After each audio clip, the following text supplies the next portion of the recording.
I was trying not to be. It's good to go. Okay. Sam? Julie? Anna? Yep. Ready? Yeah. Ready? I'd like to call the June 12th meeting to order. Kathy, please do the roll call. Mrs. Briscoe, Mrs. Tunney, Mrs. Ost, Mr. Andreessen, The longer I drank this out, the longer until you started getting us so long. I'm no fun. Nice to see you. Mr. Bush, Present. Mrs. McMillan, Mrs. Zelinski. Here. Okay, we have a quorum. Kelly should be joining us around 8 o'clock. All right, please stand for the pledge. Pledge allegiance to the flag of the United States of America, to the republic for which it stands, one nation, under God, indivisible, with liberty and justice for all.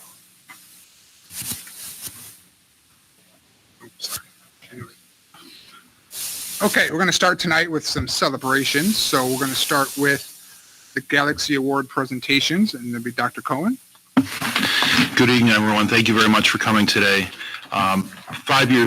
6 years ago, the Galaxy Awards was established by my predecessor, Dr. White, in order to recognize outstanding accomplishments in our district and in our community. This year's we have 5 recipients. 4 were able to join us tonight. So when I call your name, if you could please come up to, you just come on up to the side of the table here, and we'll read a little bit from your nomination or nominations. And we'd like to recognize them with an award. The PTA and the foundation generously donate money for a gift card for our recipients. We're just very grateful for what they do for our school and for our community. First, Kim Klepoff. Kim, come on up.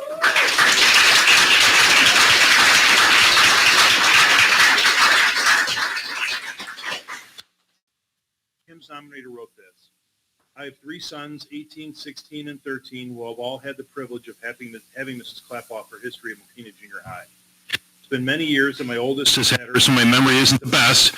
But my middle son struggled in junior high. He would come home crying and upset because he felt a little invisible, maybe not popular, but Mrs. Klepoff went above and beyond, always asking how he was doing and encouraging me with her own life experiences. She would send emails about him frequently, even after he advanced 8th grade and in high school. Now my youngest has her, and she sends daily emails about classroom activity, provides extraordinary resources and activities in her room to enhance learning and make it fun. She even sends emails praising my son and telling us how well he's doing in class. In all our years in Mokena 159, we've had a few standout teachers, and Mrs. Klepoff is one of them. She absolutely loves her job and truly does her best to be an amazing teacher. I will cry many tears on the last day of school because I have no more opportunities to have a child in her classroom. It will be a sad day for all of us. Proof of her greatness is that all 3 of my sons enjoyed her as a teacher, not 1 or 2, all 3. That speaks volumes because junior high students are hard to please. She's done it with ease. Kim, thank you for everything you do and have done and will continue to do for our district. Your students and your staff are grateful beyond measure, and we're very happy to have you here. Congratulations.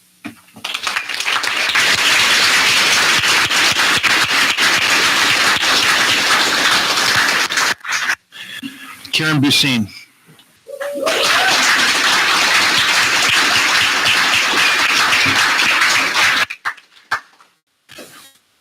I'm going to read some excerpts from some of the nominations from Karen's students and families. My oldest son was a little bit of a lost soul in his later elementary years, but Mrs. Bussine gave him purpose in the 5th grade talent show, and he became inspired. My middle son's junior high years were tainted by the pandemic, but the bright spot days, according to him, was working with Mrs. Bussine. Under Mrs. Bussine's direction, my daughter blossomed in junior high musicals, choir, and simply being in her by simply being in her presence. Karen Bussine gifted my daughter something I could not, confidence. Mrs. Bussine has gone above and beyond to the music program in Mokena 159, and both my daughters have blossomed under her direction. To say they love participating in the musical is an understatement. The amount of growth in a student that was already smart, well-organized, and responsible was incredible. Mrs. Bussine has been instrumental in shaping my oldest into the young man he is today. She's encouraged him inside and outside of school to challenge himself and to pursue his dreams. She's inspired him to continue his music education in high school and has provided the school district and community with experiences and opportunities that are above what is expected of a teacher. She's been a huge asset to the district, music program, and community. Karen Bucine and her musical theater program are top notch. She teaches the kids importance of commitment to the craft and responsibility and time management. We are grateful to Karen Bucine and to Mokena 159. Karen, being a music teacher is tough, especially when they're first learning an instrument. Having had 2 beginning band students myself in the house, sometimes it's a little hard to listen to, and I always say, God bless elementary music teachers. But what you've done, the experiences you brought to a junior high truly are incredible. The trips to Disney, the professional level productions, it's been noticed by every student and their families that you've touched, and thank you for the gifts you've given our community.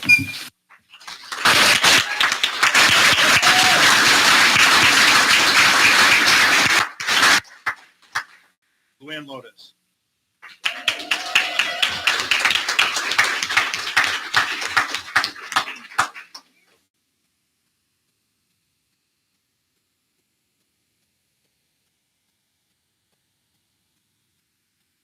Like Karen, I would like to read excerpts from the nominations that she received from our staff.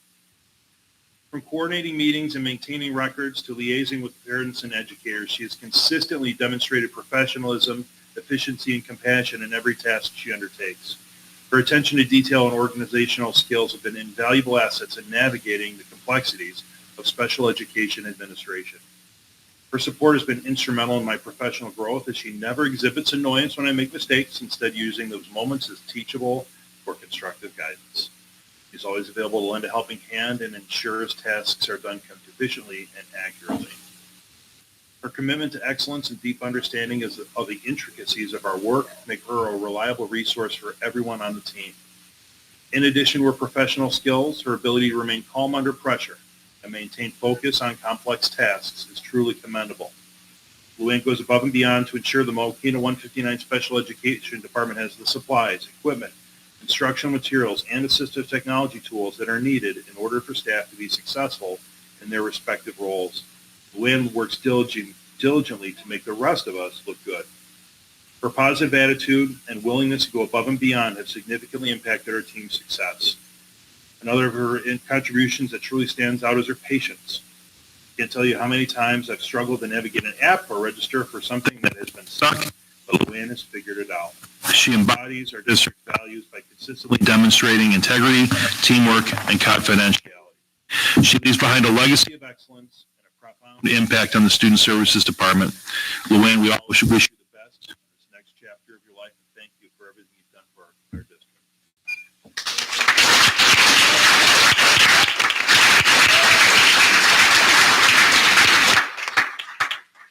Matt Galick.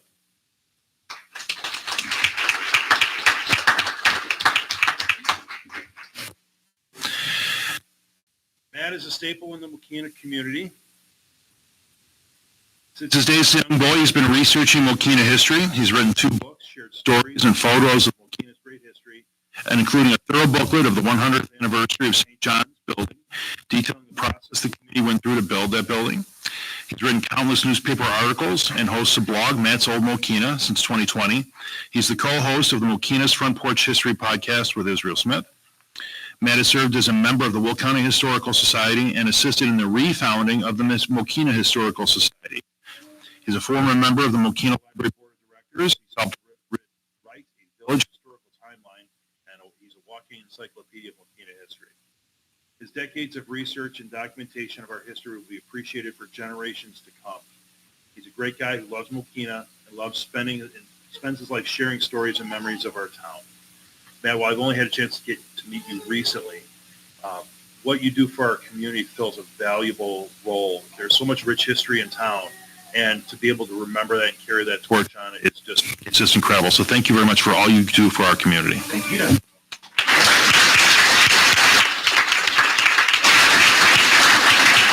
If we can get one photo with all the recipients, please. You guys come on back up.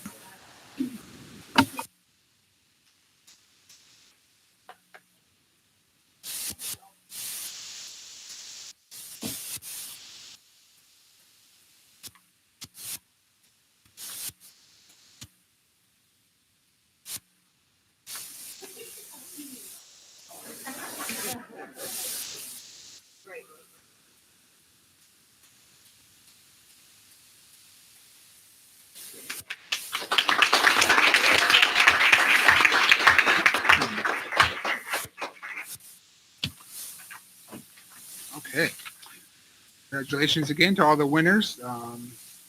Well deserved. Okay, we'll move on to public communications. First up is Jennifer Francis.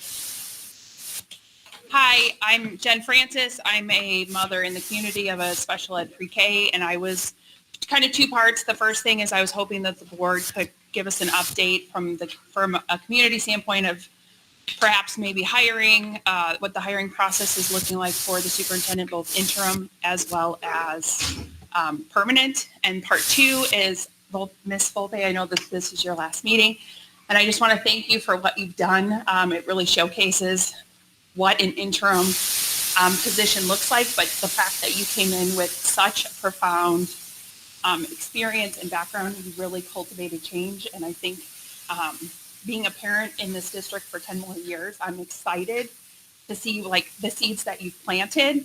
My one question to you that I hope that you can speak on before you leave us is, I know that there's 2 special ed positions open.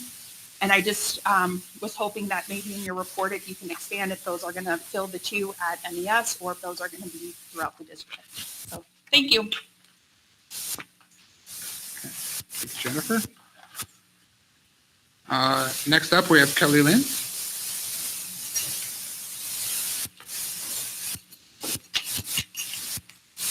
Hi, so as many people know, I am transitioning into the role of administrative assistant to the superintendent and board recording secretary. As this is my last meeting out in the audience, I want to take a minute and just acknowledge a few people that are up here for the last time. Mrs. Jennifer Volpe, I think it goes without saying that you deserve a tremendous thank you for all you've done for our special ed department in just a really short time period. Dr. Mark Cohen, you received a standing ovation at our year-end staff celebration, so I hope that shows you just how much you will truly be missed. As a parent and staff member, I thank you for your leadership and dedication to this district, and I commend you for the way you've carried yourself in a professional, dignified manner, no matter what challenge has come your way, even when it seems like they're coming from all directions. And Mrs. Kathy Height, as many people know, I am technically Kathy's replacement, but if you know Kathy, you know she is irreplaceable. If you look around this room, you'll see little touches of Kathy, whether it's the perfectly aligned tablecloth,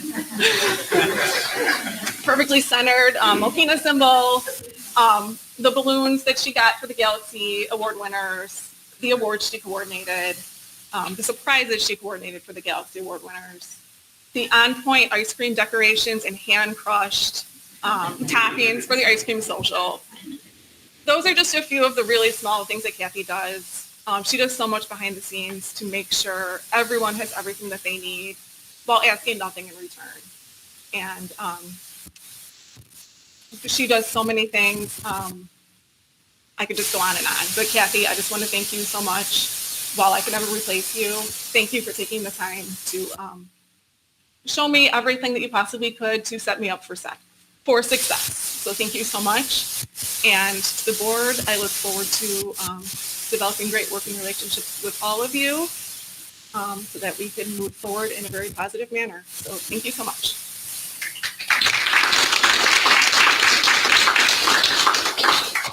Thank you, Kelly. Next up is Lisa Peters.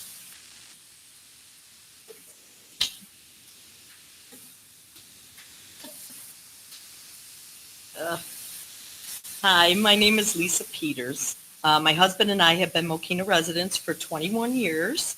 We have 3 adult daughters that have graduated from Mokena 159 schools, and I have been working at Mokena 159 for over 10 years. I'm so proud to be a part of this school district. The administrators, teachers, and support staff at Mokena 159 always go above and beyond to make sure all students are safe, self-assured, and successful. My daughters received a foundation at Mokena 159 that helped them become successful in their careers and life. I want to say thank you to Ms. Volpe for all you have done for our district in the short time you've been here. We appreciate you very much and wish you all the best. with the grandbabies. I also want to say thank you to Dr. Cohen for all you have done in the short time that you have been here. I wish you all the best as you move on to the next chapter in your career, and you will be missed. Okay, this is the hard one. And lastly, I would like to congratulate my very good friend, Kathy Height, on her retirement at her very last board meeting. I am so blessed to have worked with Kathy for the past 10 years, and I'm even more blessed to call her my friend. Thank you for all you have done for the district and your coworkers. Your professionalism, knowledge, kindness, and humor will be missed more than you know. As you embark on this new journey, may your retirement be filled with joy, relaxation, and all the things you've been looking forward to and deserve.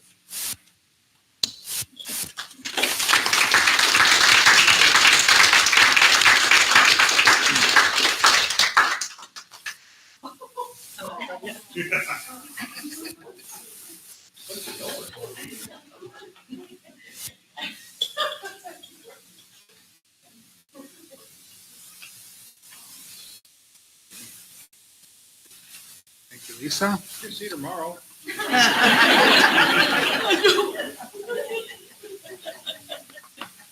Got it. All right. Next up, we have Jen Riddell.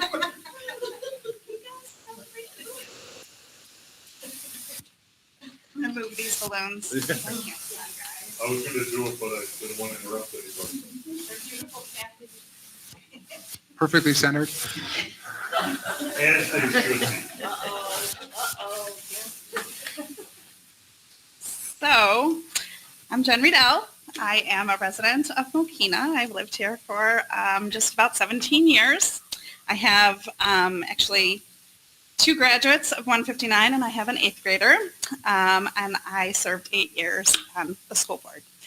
And first, I want to congratulate Ms. Volpe. Unfortunately, I was gone before you came, but thank you for your service and your time that you've dedicated to the students and the community here in Mokena. So thank you.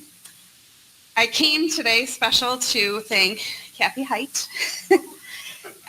for the hours and days and months of tireless contributions to our community, to our school staff, to the students, and to the school board. A lot of people have no idea that the assistant to the superintendent is also this assistant to the school board.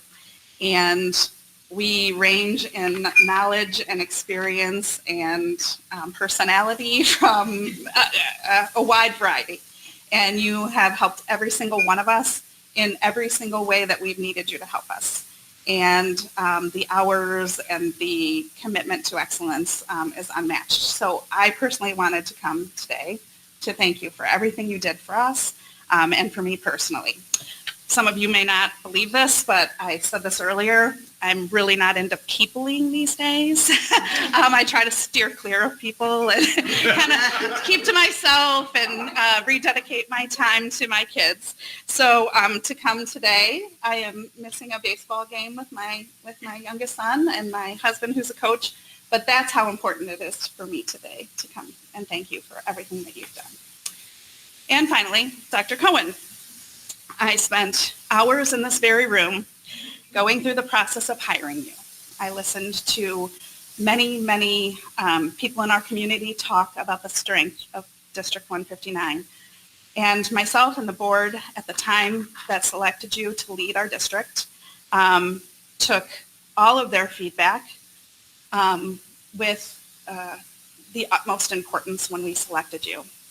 That day, and continuing for the 4 years that you've been here since that time we hired you, I would stand by that hiring every day of the week, every minute of the day. I appreciate everything that you've done in the short 4 years that you've been here. I looked back because I was trying to remember all the positive things that you contributed to the district. Starting with, you started during COVID. I looked back on some of the reports that you made to keep us informed, to keep us as a board. I'm sorry? 15 seconds, sorry. We got time. Okay. The personnel that you have hired that have lifted this district up, our Assistant Superintendent of Curriculum, our Director of Technology, our there was somebody else, Director of Buildings and Grounds.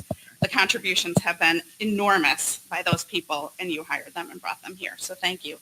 The continued commitment to facility improvement, professional development of our staff, Time. the acknowledgement of our kids, the test scores that have been increased, the curriculum that you have dedicated yourself to improving, the parking lot at MJH that I started working on almost the day that I started on the school board, that is completed, so I appreciate that. The ESSER fund usage, the commitment to our kids after, or during and post-COVID is acknowledged and second to none. Our transportation of our students, the programs to our students, the orchestra, the golf, the Project Lead the Way have all been positive contributions that you have led us through. So thank you. I am so sorry that you are leaving, and I implore the school district to listen to our community and to understand the tremendous responsibility you have to hire the next person, the next superintendent of our district, because there are big shoes to fill and a lot of work still to be done. So I'm sorry that you are leaving, but I thank you for everything that you've done. Well said, Jen.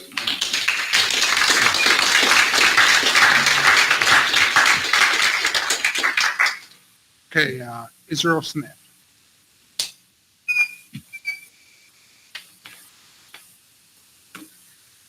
I want to first thank you for recognizing Matt Galick and for sharing the words, as well as the rest of the recipients. Very well-deserved on all accounts. I wanted to come tonight as the next president of the Mokena Lions Club and say to Dr. Cohen, thank you for your constant commitment to the Lions Club as well as our community. You've been a constant presence at our events, from flipping pancakes at the back of the firehouse to holding the kids back at the Easter egg hunts as we're waiting for time to start, and serving a couple adult beverages at the Mokena Lions Firecracker Dance, coming up soon, by the way. Your commitment to others and encouraging your commitment to serving others and encouraging a sense of community is a great example to our children. As a podcaster sharing the history of Mokena, your excitement and passion for our school and our town history shows every time we've spoken. And I do greatly appreciate all the time that you've taken to spend with me to talk about that. You handled the sensitivity of the Imagination Station playground very well. That place had so much history and community tied up in it. It is one of the probably greatest shining example of a community event that we can point to in our modern time. So there were a lot of emotions tied up into that, and the tough decision to take it down. But I believe you handled it very well and did what's best for the school. I hope that the board and the next superintendent will also keep your desire to display that old historic bell prominently in the future. Understanding our history helps us tie us into our community. And I thank you for encouraging the preservation of our history. As a parent, I want to thank you for being an example to our children, for leading our schools through some of the most challenging times that we've had. Your encouragement of community involvement and parental engagement is an example that I hope continues. I got to be at the PTA color run and standing just back from you, and it was really telling to see how many people came by and thanked you, said hello, said some words. And I hope all of those words resonate. You will be missed here. And I hope this board can fill your very large shoes well. So thank you for everything you've done for our community, and I hope to still see you around. Thank you.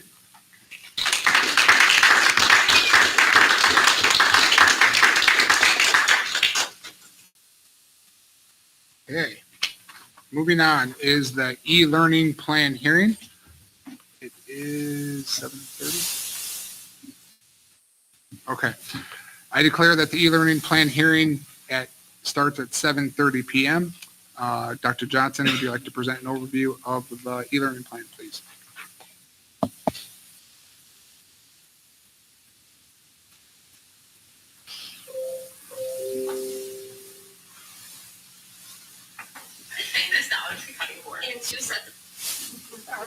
Commercial break.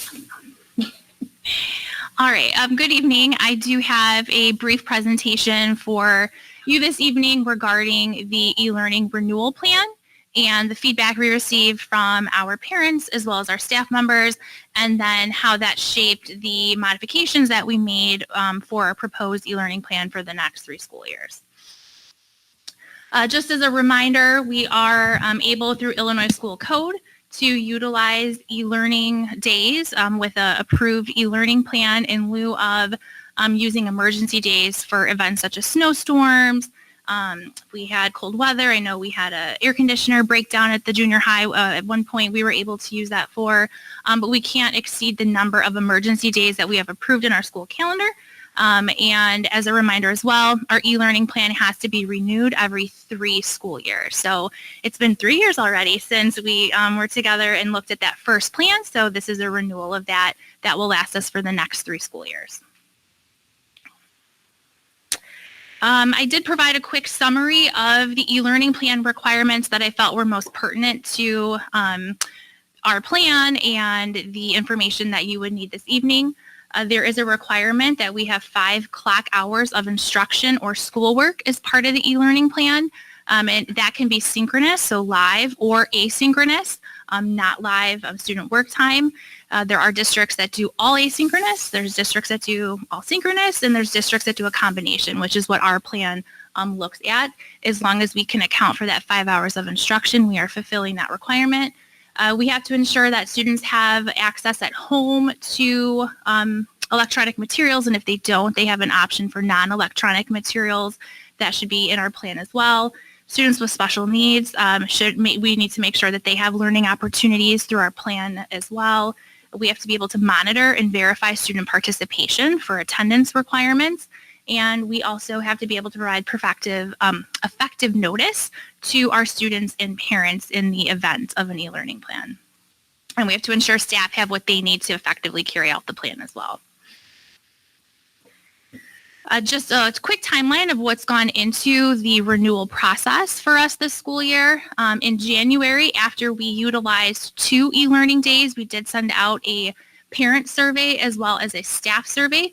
We received 308 responses to our parent survey, which was great, and we received 65 responses from our staff survey. It was the most opportune time to get feedback because we had just experienced 2 e-learning days, so while it was fresh, I seized the opportunity to get that feedback while it was fresh in everyone's minds. In February, we had our Parent Advisory Council review and analyze the trends in the parent survey results. So we broke up into groups. We looked at different grade level, different building information, and they provided a summary for what that data was telling us. We also then in March looked for participants to become part of our staff e-learning committee.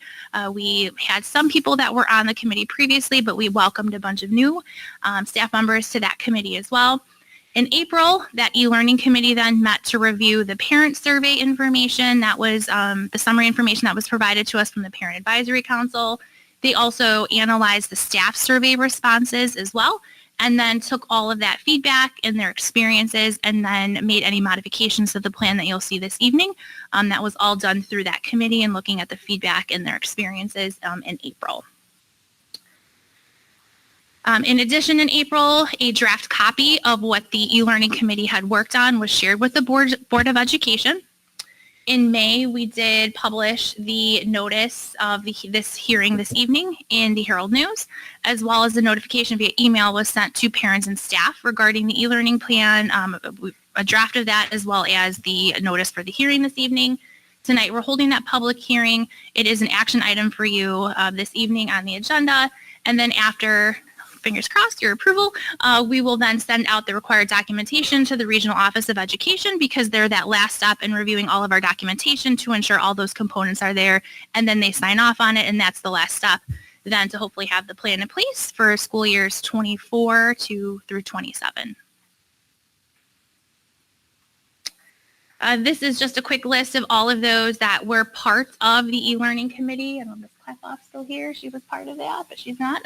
But we had quite a few administrators, teachers, as part of this committee representing all of the schools and a variety of different grade levels and positions within the district. So we really expanded the committee. We had a lot more volunteers this time around, which was wonderful, so that everyone could provide some good feedback from their perspective and their role in their respective school and position. This is a quick overview then of the parent survey results. I did provide that in my board report as well, but we did have, again, 308 responses to the parent survey. A majority of those came from MAS, which makes sense because that's where our biggest student population is, and about a quarter each from MIS and the junior high. And then you can see a breakdown by grade level where those responses came from. The first question that was asked of parents, and here's the summary for that, is how well our communication regarding the e-learning plan was. One of the things that we've really strived for is to have a multi-layer process of communication regarding the e-learning plan, starting with communication from the superintendent, then from the principals, then from classroom teachers, so that all families are receiving multi-layers of communication and they can make sure that they're able to do what they need to do with that information. You can see 5 being excellent was capturing 76% of the responses, with an additional 16.2% rating it a 4. So overall, communication seems to be very effective based on those who responded to the survey. This next question asked parents to respond how successful they felt their child was in the e-learning environment based on their experience on those couple days. You can see overwhelmingly we received most feedback with a 4 or 5, with 5 being very successful. So that was really positive to see there. And then what you're seeing on the bottom is the average per each school. And then the last question, just looking for assistance and how much assistance children needed through the e-learning process. This is new for them. Many students at MES, this was the first time they've ever done any sort of e-learning. They weren't with us through COVID. We didn't have an e-learning day last school year, which in the data showing that the most assistance was needed at MES, which makes sense given the age of students. But as students progressed and as they become more independent themselves, they became more independent in their application of the e-learning plan. Then for our teacher survey results, you can see the breakdown of the percentage of staff in which building they fell in. Again, the majority being here at MES, but that's expected given that this is where the majority of our staff are. This question pertained to how teachers felt or staff members felt that their experience with the most recent e-learning days went. As you can see, an overwhelming majority of staff members rated the day either a 4 or 5, with 5 being excellent, which shows us that our teachers felt very successful and felt that that day was a very, very productive day. Our next question had our teachers rate the e-learning plan. This was important for me to get their perspective of if we felt the plan was moving in the right direction. It had the components that they felt were needed to successfully instruct students at home during these days. And as you can see, an overwhelming majority of our staff members felt that this day was, our e-learning plan is excellent, with 5 being excellent and 4 right behind that. And then the last question, I'm just trying to gauge our staff's perception of how they felt the amount of live and synchronous instruction was in our plan. As I mentioned earlier, we do have a blended model where we have live instruction and independent work time or work time built into that. And 94.1% of our staff felt that the amount of live or synchronous instruction was just right based on the age of students that they service.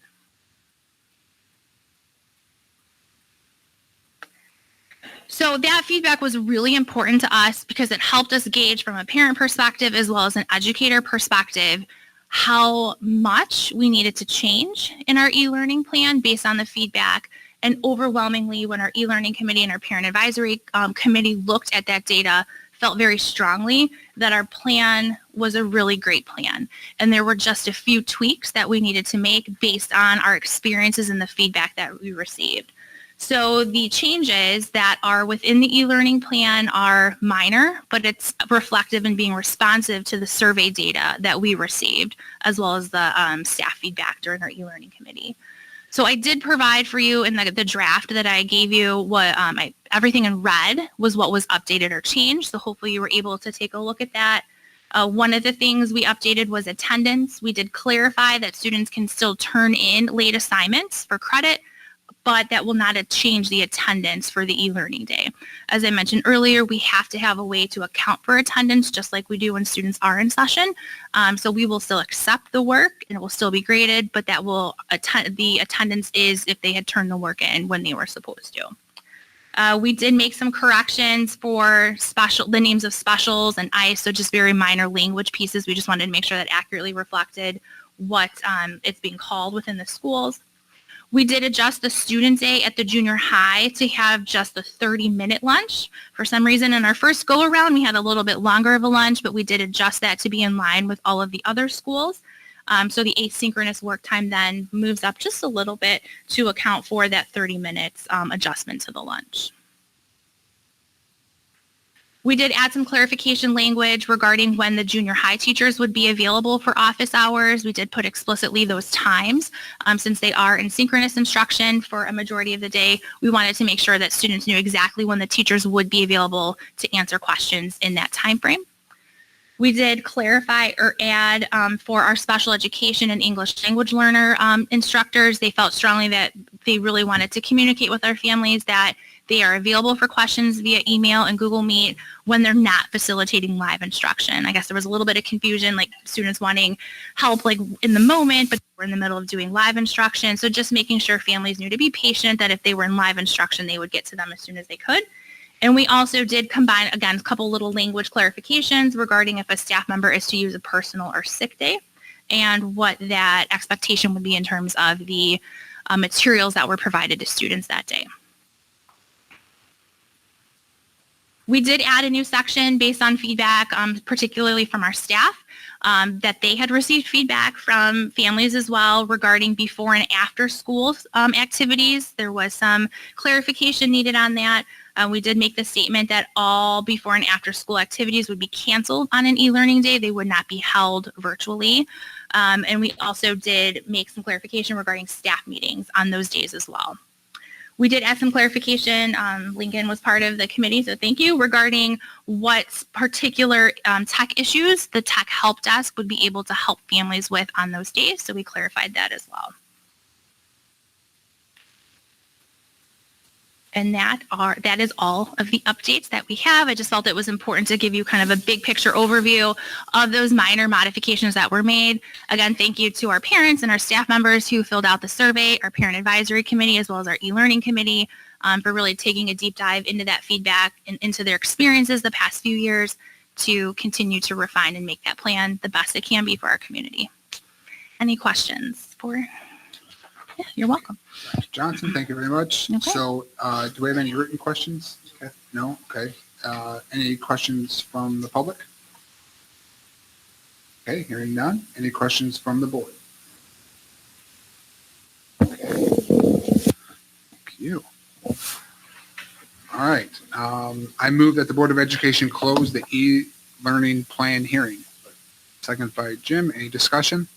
Please call the vote. Yes. Yes. Yes. Okay, we'll move back on to our regular agenda. We have two presentations. The first one is the school improvement plans. I move that the Board of I move that we table the school improvement plan presentations to the month of July. All right, I heard Lisa first. We'll go with Lisa first. Any discussion? Okay, please call the vote. Mrs. Briscoe? Yes. Mr. Bush? Yes. So? Yes. Honey? Yes. Yes. Okay, we'll have that in July then. Next up is the strategic plan overview. Dr. Cohen's going to lead that. Okay, while Malik is pulling that up, this has been year 2 of the strategic plan designed to be there for 5 years. When we get to, as we go through each section, what we tried to do is break them up into what we started, what we've completed, what is has yet to really get going, and then some things that are always going to be ongoing. For example, a lot of Dr. Shaw's functions in terms of facility improvements and things like that will continue to be ongoing. It's I see Mike just stepped out. Jen, you were here. Thank you very much. You guys were instrumental in getting this plan started back in March of 2022. We have 5 strategic goal areas: curriculum, instruction, finance and infrastructure, human resources, and communication. Some of these areas have 3 or 4 sub areas. Some have 6. Curriculum has 6, for example. But we're going to start off with the ones that are in progress, starting off with goal 1B and Dr. Johnson.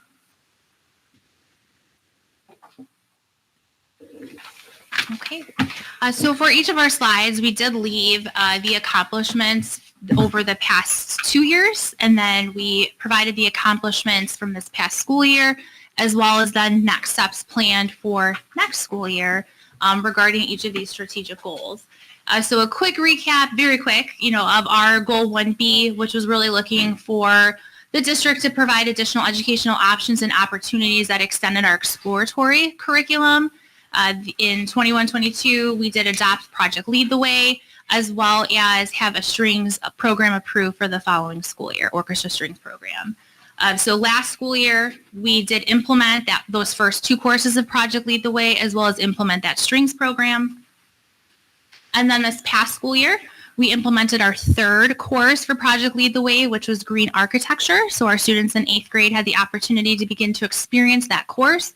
We did expand the strings program this past school year.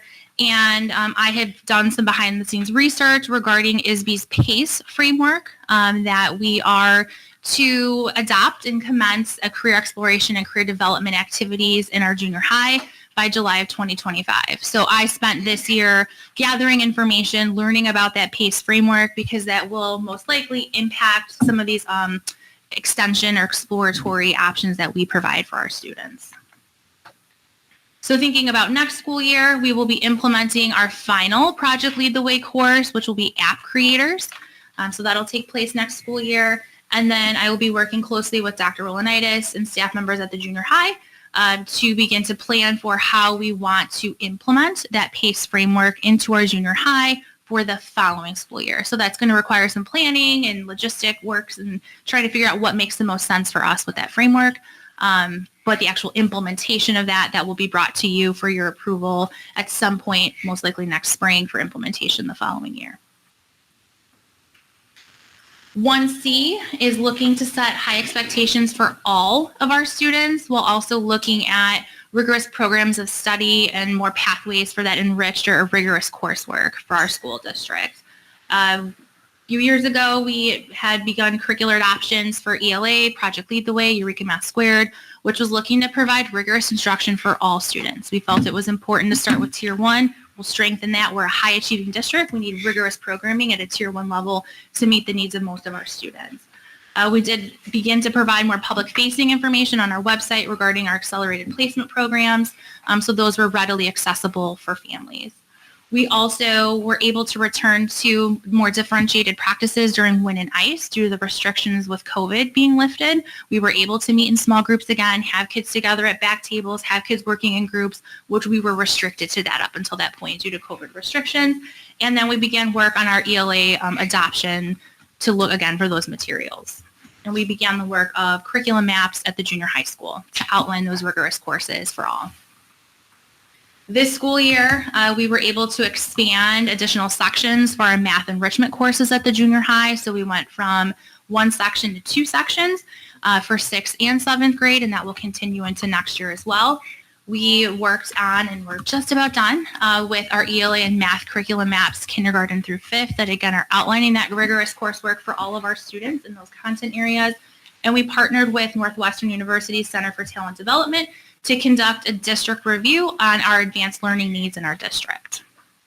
As we look ahead to next year, we will be taking that report and those recommendations to really plan for and then identify and then plan for how we want to expand and what we want that to look like for our school district. So the planning next year and then implementation following our timeline the year following.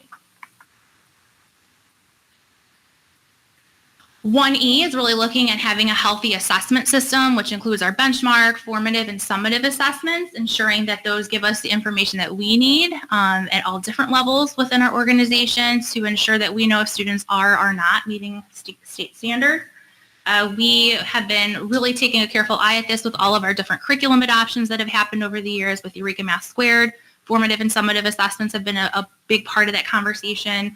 2 years ago, looking at the ELA programs that we were looking at to ensure that they had healthy formative and summative assessments that would give our teachers what they need to do what they need to do in the classroom. And then looking at this past school year, we implemented the common formative and summative assessments that were found in our new ELA program in kindergarten through 5th grade. And we also then, with our district MTSS committee, built district-wide procedures and processes for reviewing Tier 1, Tier 2, and Tier 3 data. So we worked as a district committee. We had great things happening in all of our buildings. So we put all of our heads together and how can we bring out the best of each of the schools to make those district-wide processes and procedures. So we built those this school year. Looking into next school year, we will be implementing the common formative and summative assessments found within our new ELA program in 6th through 8th grade. We will be implementing those district processes and procedures that I just spoke of when looking at Tier 1, Tier 2, and Tier 3 data as part of each school's MTSS plan.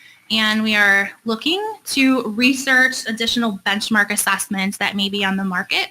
We've gotten some feedback that we might want to look for something else. So we may be doing some research next year to see if there's a benchmark assessment that might better meet the needs of our staff.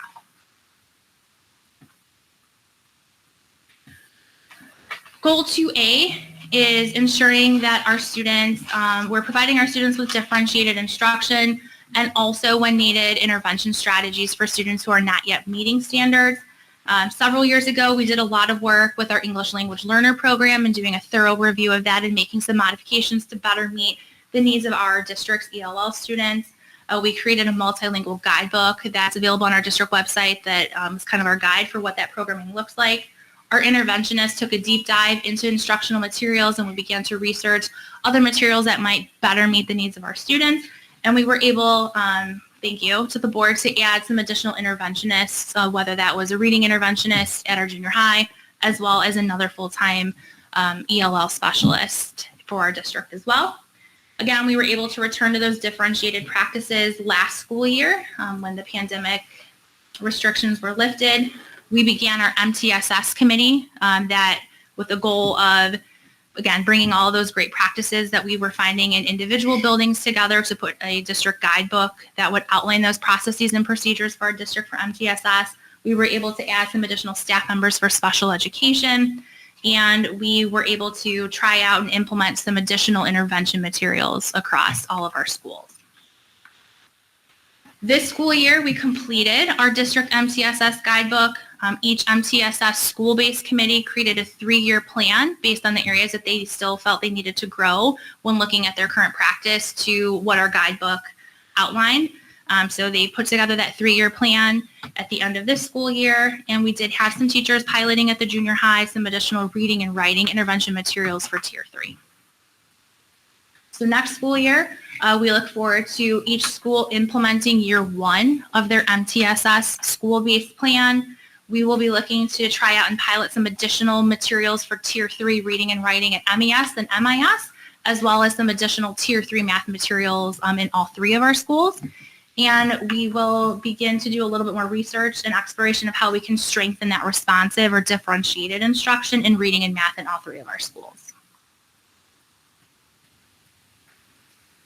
All right, 2C is looking at supporting our schools in analyzing student assessment data at the district, building, and grade level, and then implementing instructional strategies to support what our data is showing us. So several years ago, we began looking at school and district data as a way to develop our strategic plan and our school improvement plans. We also had grade level data analysis meetings happening each trimester to identify at-risk students and then to work with them to plan intervention. So 2 years ago, we continued to strengthen what we did through our MTSS process with our data review at each individual building. We were utilizing our summative data and our new summative assessments through our curriculum adoptions, as well as having a robust system for ongoing writing assessment data analysis at the junior high. This past school year, we implemented, as I mentioned earlier, formative and summative assessments and ELA for grades K through 5. Can you change the slide, please? Sorry. Thank you. You got it. Okay. We built those MTSS processes and systems for our data, and we continue to focus on more clearly defined measurable goals utilizing our data for our school improvement plans. That include ways of collecting data ongoing throughout the school year so that we can really review progress and feel confident with the growth or lack of growth that we're making throughout the year. As we look into next school year, we'll be implementing those common formative and summative assessments in grades 6 through 8, and we'll be implementing that district-wide MTSS process for reviewing of data as outlined in each school's 3-year plan.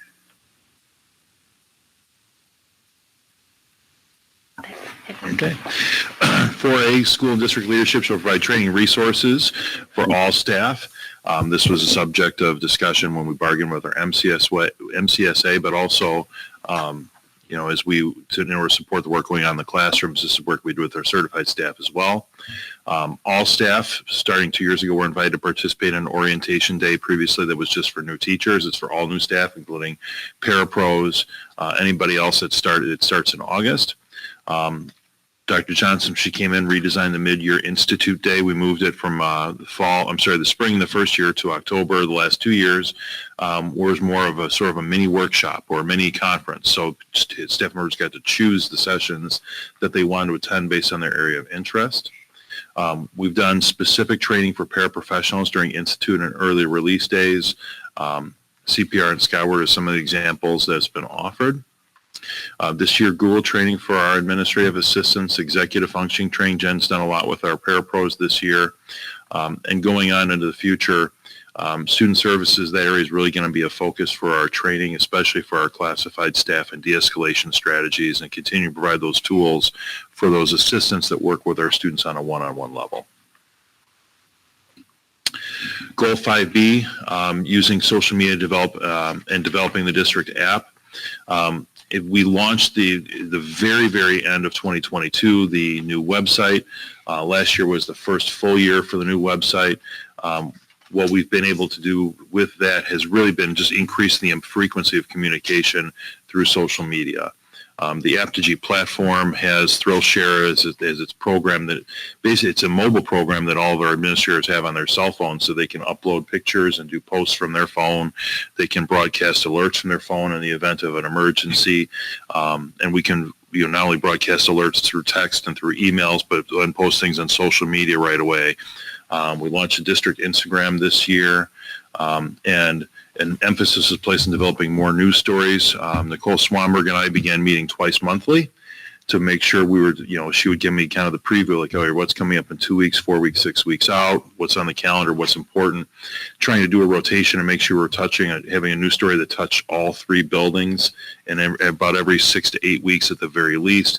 So those news stories more in depth about student achievements and things that are going on, but also those quick hits, those just photos from events and things that would go out on social media.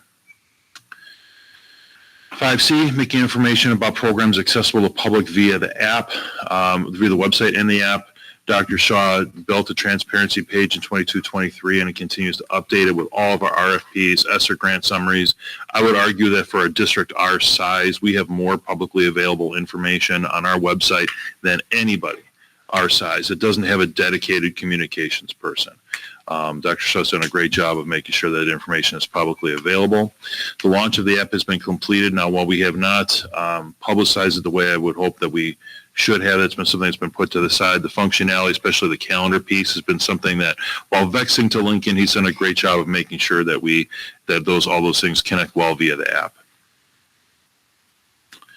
Our next steps Apogee can create for us, so how to use the Mokena app video, and then curriculum maps will be updated on our website as well so that we can continue to flesh out bit by bit the curriculum side of the website and make sure it's a live document. When I first came in, the only thing really we had for curriculum was brochures, and even the brochures weren't necessarily a reflection of practice, and that's been a painstaking labor of love for Dr. Johnson all these years, but having that clarity in our curriculum is on its way. Creating avenues for better, more frequent communication between families. We did have to, in 22-23, kind of rein in some of the programs that we were using as SOPA took effect. Programs that were not SOPA compliant, basically privacy regarding student data, had to be purged from our system. Remind was one, et cetera. So we do pay for some services. ThrillShare and Apogee has been our primary. We did pilot studio this year with the junior high, which I don't know if we're going back to that next year or not. We're still in the kind of deciding phase of using studio. That is a digital planner that allowed communication between students, their teachers, and families, reminders of upcoming assignments, et cetera. That when connected to Google Classroom would create a nice sort of digital planner, but that's been something that's been sort of a work in progress. Next steps next year, we're fully deploying Studio Mokena Junior High, and then we have to then review our expiring SOPA agreements and kind of purge the software that we don't use and extend the contracts of the software that we still use. Sort of an ongoing process. Generally, every winter, Dr. Johnson and Lincoln get together and look at usage statistics and make decisions about what we're going to extend and what we are going to purge. And then we use that information in terms of software that goes into our student fees. District office will try and provide more communication with staff and families. Our superintendent's coffees were held in each building this year. While not as well attended as I had hoped, we did have some folks come in and try to provide some information to families and give them opportunities at least to come in and ask questions of our administrative team. And our HR coordinator, Kim, has done a fantastic job.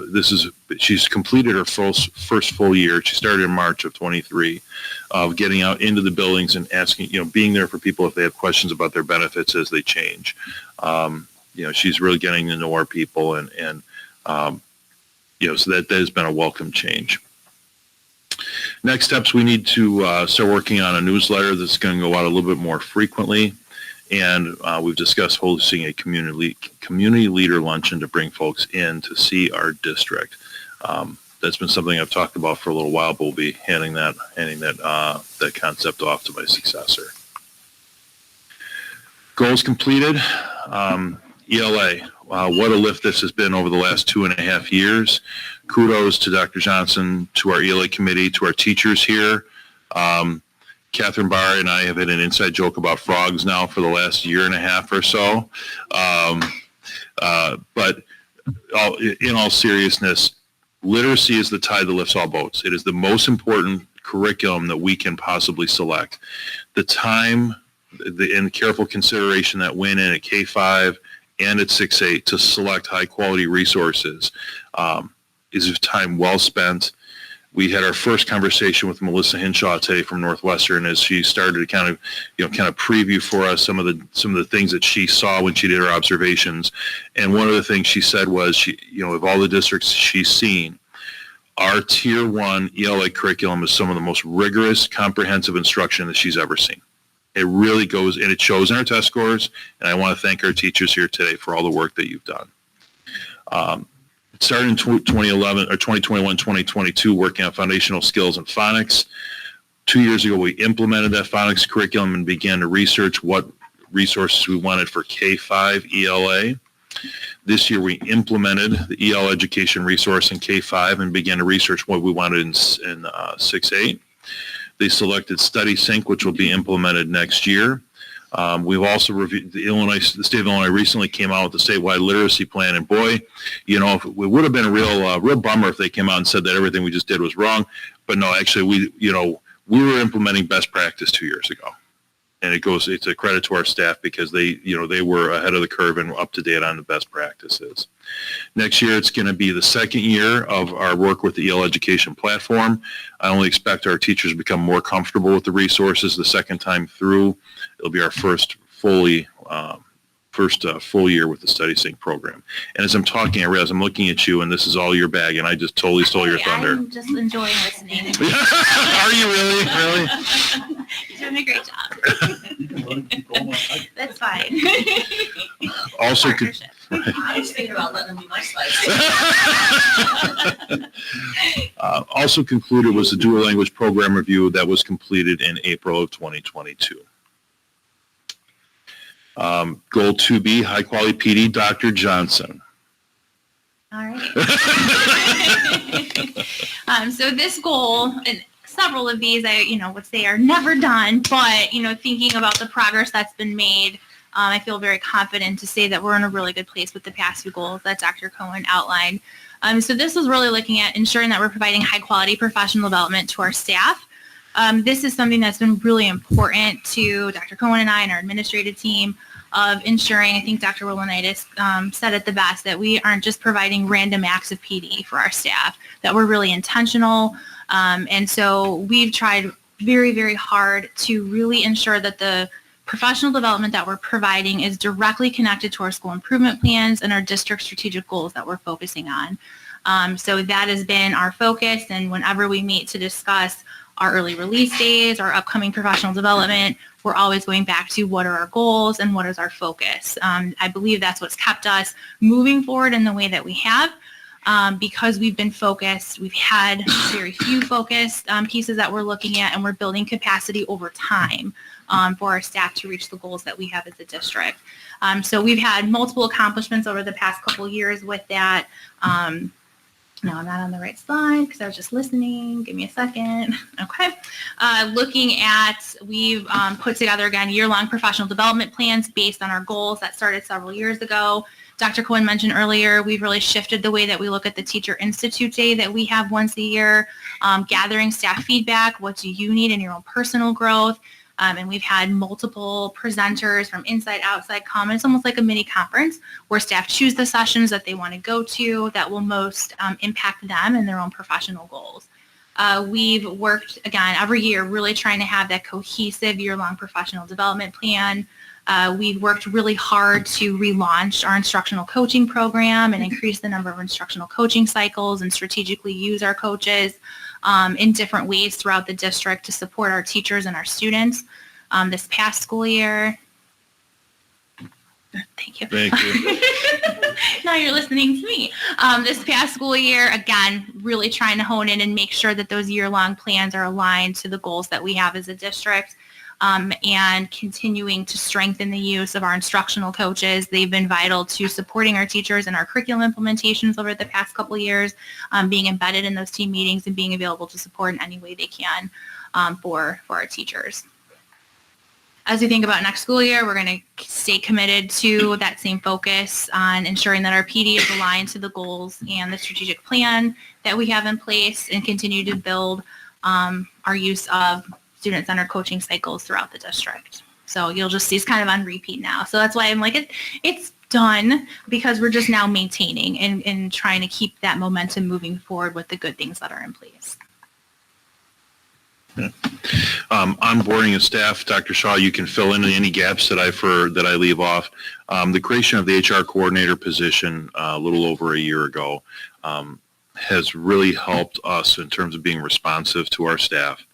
In fact, today, Kim held a HR onboarding session for some of our new teachers. So we had 3 teachers from MES. I want to say we had a couple from, at least one from the junior high, one from the MIS here. And then when that session ended, Rachel was walking around the building. We're far more organized and coherent in our onboarding processes for our staff. Both explaining the benefits, et cetera, but just getting the paperwork done. And then substitute teachers too. Jen was actually here for one of those orientation sessions. We bring all of our new subs in small groups and kind of do a sort of a training class with them, getting them used to our system before they get really sort of released to pick up jobs and go to our building. So she's doing a really nice job of getting that off the ground. Again, updating the website, making it more accessible and appealing. This goal is written, of course, pre-Apogee and pre-Thrill Share. The website is a lot more organized now than it had been. Links are, while the transition over was challenging because we had a lot of dead links even on the old website that we had to prune. We review the website annually, and again, I'm meeting with the community relations liaison every few weeks to make sure we have web news that's updated. Goals that have yet to be started. We have yet to really tackle the technology skills, scope, and sequence. This is one of those curricular items that is important, but not something that is at the top of our list right now. ELA has been the primary focus. Really, it is making sure we have a guaranteed and viable curriculum so that we are teaching at each grade level certain components based on the ISTE standards. For example, data privacy, where does your data go when you put it in an app or when you put it on a website?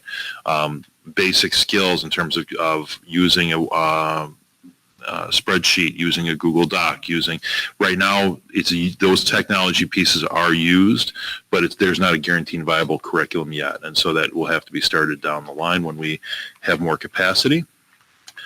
Goals that are ongoing. We'll start with 3A, our facilities master plan. Dr. Shaw. Thank you, Dr. Clark. So our goal is to continue to update and modernize school buildings and infrastructure in accordance with the facilities master plan. So our accomplishments, we had the O&M fund referendum analysis presented for the first time, and then the facilities master plan updated. And then we did the same thing last year. These are ongoing goals. So here's the earlier ones. Then last year, the updated Fund 21 presentation and the updated master facilities plan. And then the projects that we're taking a look at for FY25. In goal 3A, we have the projects that we accomplished in 22-23 at MES projects, MIS, MJ, and then the district. The projects are all there for you to see what they were in 22-23. The projects that we did in 23-24, as the project list is pretty robust with all the projects that we do, and you've seen the projects in the fall. Summary, cost summary, and then in the spring when we do the referendum analysis and the master plan update. This is just a recap of those same views that you've seen. And then our projects that we're working on currently and into FY25. A lot of those, I mean, you couldn't come in the front door today.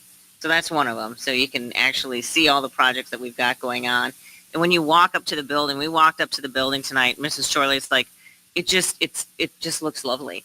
All the work that we've done in the exterior of the building, down to some of the landscaping and taking care of the grass. It just looks so nice compared to what it looked like 5 or 6 years ago. I remember meeting with Dr. White and the outsourced contractor saying, it's a hayfield. It's like breach of contract. It's not taking care of the grounds.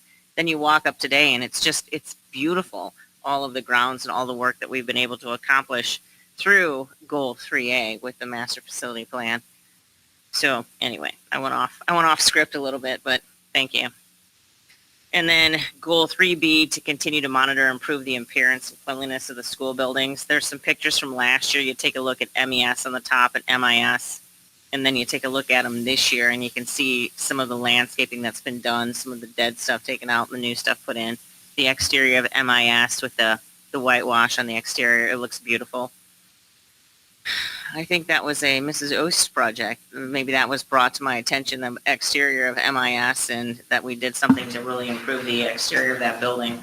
Sometimes you're so close to things, sometimes you don't see them until somebody else mentions it, and you're like, that needs to get put into our capital plan, into a systematic approach through that capital plan, rather than any random acts of improvement, that it's actually built into our plan, and that's why we update it on an annual basis. See, Mr. Henson.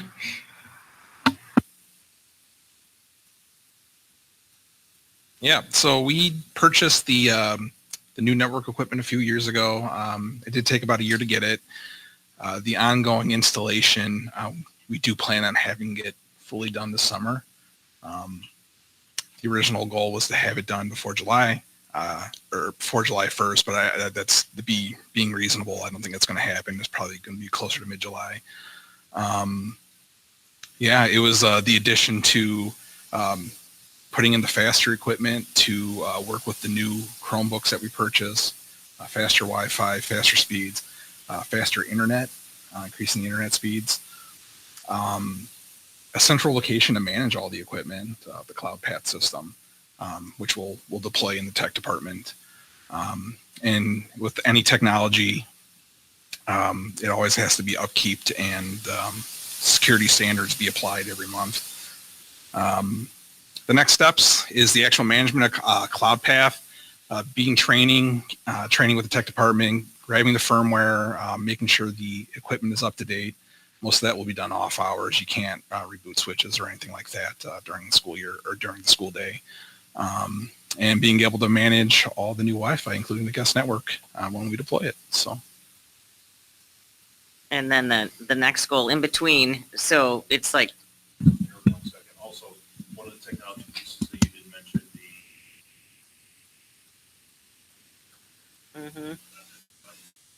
It's in my board report today, but that is actually completed. It's fully done. So then, thank you very much to the foundation for supporting that. All of our kindergarten teachers will have attendance next year, which will amplify their voice, so they're not yelling over their.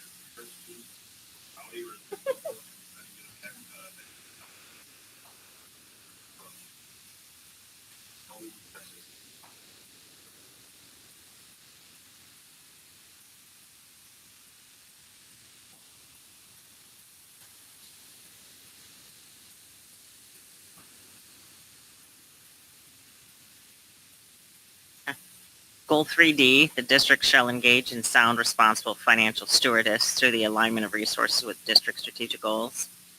We try to operate under who gets what for how much through the strategic planning process, again, to make sure that things are systematic. And so this is also ongoing. Most of my goals are ongoing. And so these were updated with our cash flow from this year and what our budget looks like. And then again, the next picture is a look at our 5-year projections that we took a look at in March with the goal of fund balance being between 33 and 65%. And when we take a look at the red line out, that's exactly where we are with the assumptions that we used at the time. And then again, with the same goal, I highlighted the school district's financial recognition. So we have ISB's highest recognition of the 4 categories that they offer, which does say that the board has been financially responsible to a point that you have the highest designation of recognition. And then the next steps were just this year we're adding the financial highlights. So it's a different financial report. So you have the regular reports and the financial highlights we get a report out of one of our softwares through Forecast 5 to be able to take a look at some AI generated insights. And so that has been added to my report on a monthly basis.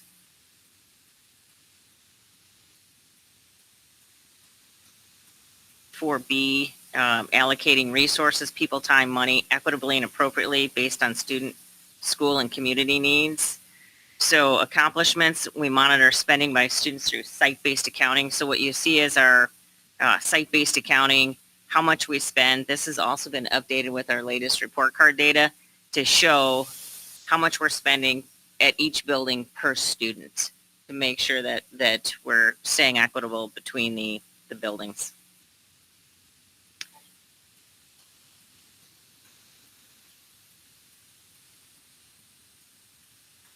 Especially when it comes to student needs, where we need intervention services, where we need EL services, where we need more support for special ed. That all goes into Goal 4B.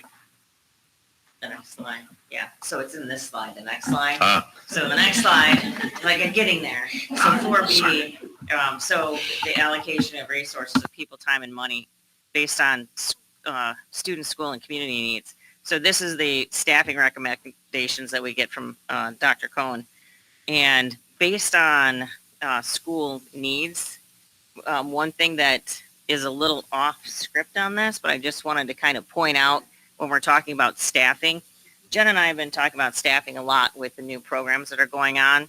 And part of that staffing is when we're taking a look at what we're doing on a month-to-month basis and we talk about the needs, what we're looking at right now is some needs as far as when we take a look at the board reports and we see all of the FOIAs that the school district has had to accomplish. And you also saw that Lincoln's goal was kind of embedded in mine. So I work a lot with our director of technology on a day-to-day basis for operations. And when we have been so inundated with FOIA requests, when we take a look at the staffing recommendations, if it continues at this rate, I may bring to the board a recommendation to take a look at a FOIA officer. Because when I talked to Mr. Henson today about some operational, it's like, what's going on? He's spending 2 to 4 hours a day, every day, working on answering voluminous FOIAs and not being able to get to some of the tasks that are in his regular job description.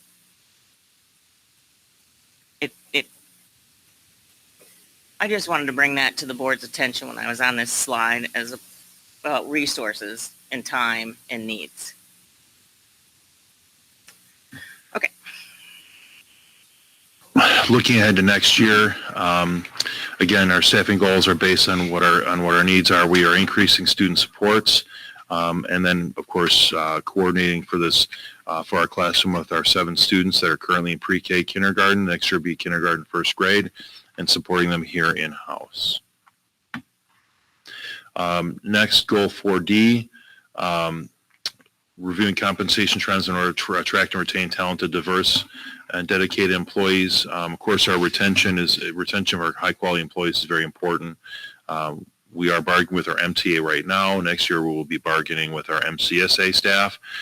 So, that during that process, we do review our compensation trends. Dr. Shaw could talk a little bit about benefits.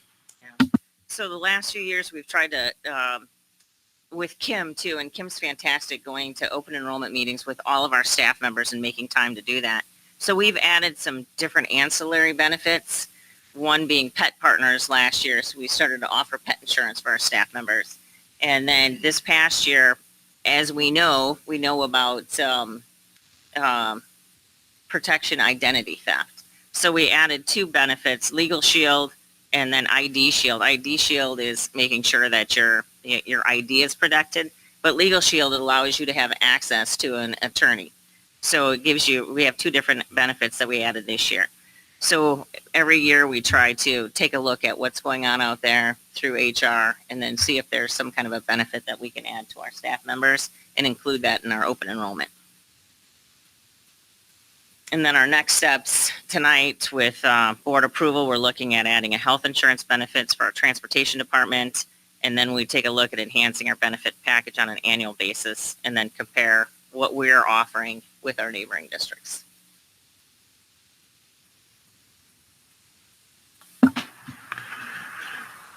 Okay, and then a lot of these, a lot of goal 4E, I'm looking at the third bullet from the bottom, the welcome breakfast and the end of year celebration. Kathy, that's you. Making sure that all of our staff feel welcome. We've completed 1 year of using Incident IQ for our HR-related issues, being able to track when there are HR issues, what those issues are, and making sure we don't lose anything, don't fall through the cracks. Our HR webpage is well-stocked with information. Kim does a great job with our wellness event, with our flu shots and all that other kind of good stuff, and then, getting feedback.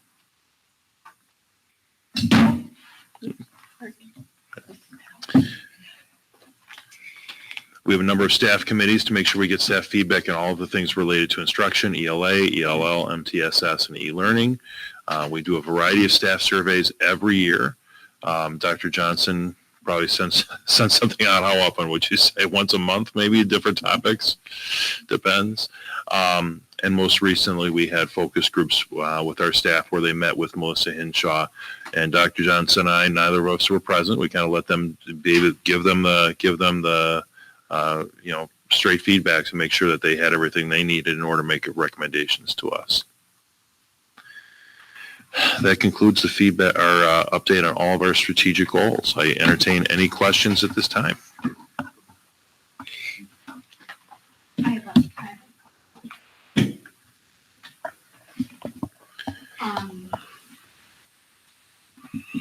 So if we can go and talk to, these are going to be brief. The FOIA request, Dr. Shaw, that you mentioned, I know I've seen a lot of them come in. I agree, it's a concern. So, Dr. Cohen, at one point, I think that you had said that it was, that was taking up a lot of your time. I didn't recognize how much time of Lincoln's until just now that was taking up. Today we got an email saying that yourself, Kathy, and Kelly are spending a significant amount of time. And in Me the too. past Me also. too. Me too. Okay, and in the past, I know we've talked about the cost of our attorney and legal services for these FOIAs. So I just kind of want to understand what the role of that, you're pulling emails is what I assume, Lincoln, you're spending, that's the majority of the time that you're spending? Do the email, drive files, email attachments, and any Google chats. And the longest part is grabbing the attachments off of each email chain. So, when you have 600 email chains to go through, you got to open up each one of them one by one and download the attachment. So I had to have a little program when I export all the emails out that'll count the pages, and that takes time too. I mean, the more emails you're looking for, my computer just chopping away at it for up to an hour just to count the pages, how many full pages from all the emails, not just the total number of emails, but the total pages from all the emails. So. Okay, and for redaction, so the public understands, I think that the one of the reasons that FOIAs are such a impact to our time and our resources is because of the redactions. Is that accurate, Dr. Cohen? And is that still the majority of the cost of the legal aspect of it? It can be. In cases where the board has been FOIA'd, I often will run those through legal counsel because I don't want to be the arbiter of what should and should not be redacted when it comes to the board. But when it comes to student records, that would be me. So I sit down and go through each email. What can be a hassle is as much as Lincoln tries. Sometimes I'll see the same email 5 times nested, depending on whether people were added to the chain or taken off. And so I'll end up redacting the same name or the same title or the same phone number 6 different times over the course of 600 emails. So it requires me opening up each email, downloading it, opening up as a PDF in Cami, making my annotations, downloading it again, deleting the original one from the folder and re-upping the annotated one into the folder and then going to the next one.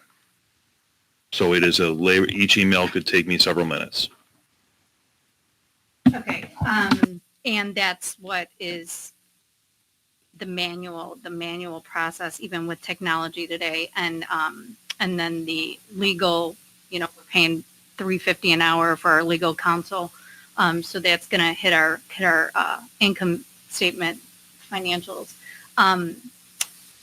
One of the things that I saw today also, and I have seen in the past, is people requesting, and I've even suggested this, people requesting copies of FOIAs that had been submitted. And I know briefly we discussed at one point, those used to be available on our website. And I think we've made kind of segueing into now the communication and transparency page on what we've, the strides you've made, Dr. Shaw, on providing that proactive information to our community. But one of the things that we used to do that we no longer do is provide the FOIAs to our community. And now it seems like the same FOIA could result in time spent again by our administrators. Would it be helpful for everybody to, because then if the community can just go to our page like they used to be able to. I am not going to clutter our website with thousands of pages of emails and FOIAs. That is absolutely not going to be my recommendation. Furthermore, many of these emails are being redacted because they contain student names. They are coming from parents. These are situations that are specific to incidents in our schools, and I will not put that information on our website willingly. If the board directs me to do so, I will do so. But to clutter our website with thousands of unnecessary pages is not appropriate, and you do not see that anywhere else. Transparency has a purpose. It is to shine a light on what's going on in the school district so that everybody understands. However, getting into the details of people's personal issues with their children is not appropriate, and I will not be a party to putting that information in public view. I was just asking because we used to do that and we no longer do that. And now it's causing the administration time more than once with the same FOIA, right? So it just was a question. I think it's important that the community understands the impact of these FOIAs and the amount of time and the true cost that goes into these. But obviously it's our job to provide the information, so it's going to be a balance. That was my question on the FOIA about the website. My other question is for the HR incident IQ. Do you have, how many incidents are there being reported? It's a really good question. When we talked about that, what flashed through my mind was, oh, I'm going to show Kim how to run some statistics so she can add that to her board report. It will be forthcoming. Okay. Yeah, like how Dave does with his O&M, how many work orders he had. Yeah, it'll be forthcoming. It's a good question, and it went through my mind too that we have the capacity to add those statistics. Yeah.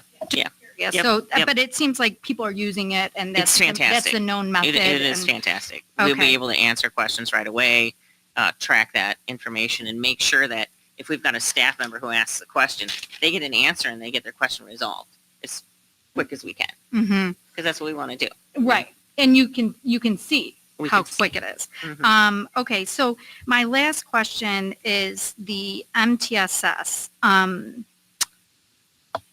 I didn't realize, I kind of was thinking that the MTSS was one master, and I didn't realize that it was, is there 4 then, or is it 3 with a overarching?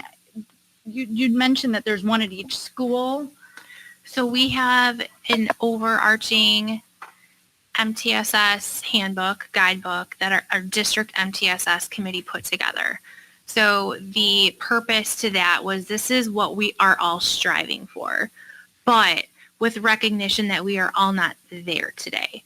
So after our district MTSS committee met and developed this over the course of a year, I met with each individual building's MTSS committee members, and we did an activity where we identified glows and grows. We went through every single page of that MTSS handbook, and the teachers and the administrators, we collectively identified what are things we're already doing well related to what we have in the guidebook. Those were our glows.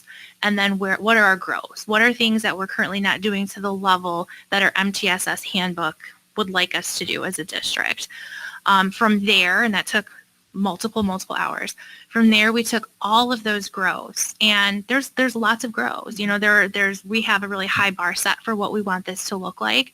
But to ask every school to do all of those grows in 1 year of implementation is unrealistic, and it wouldn't be fair to the schools.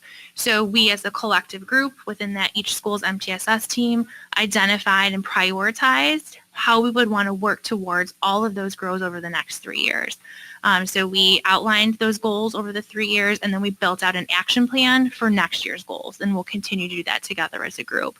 So we're all aiming for the same thing, but our starting places are a little bit different in each school.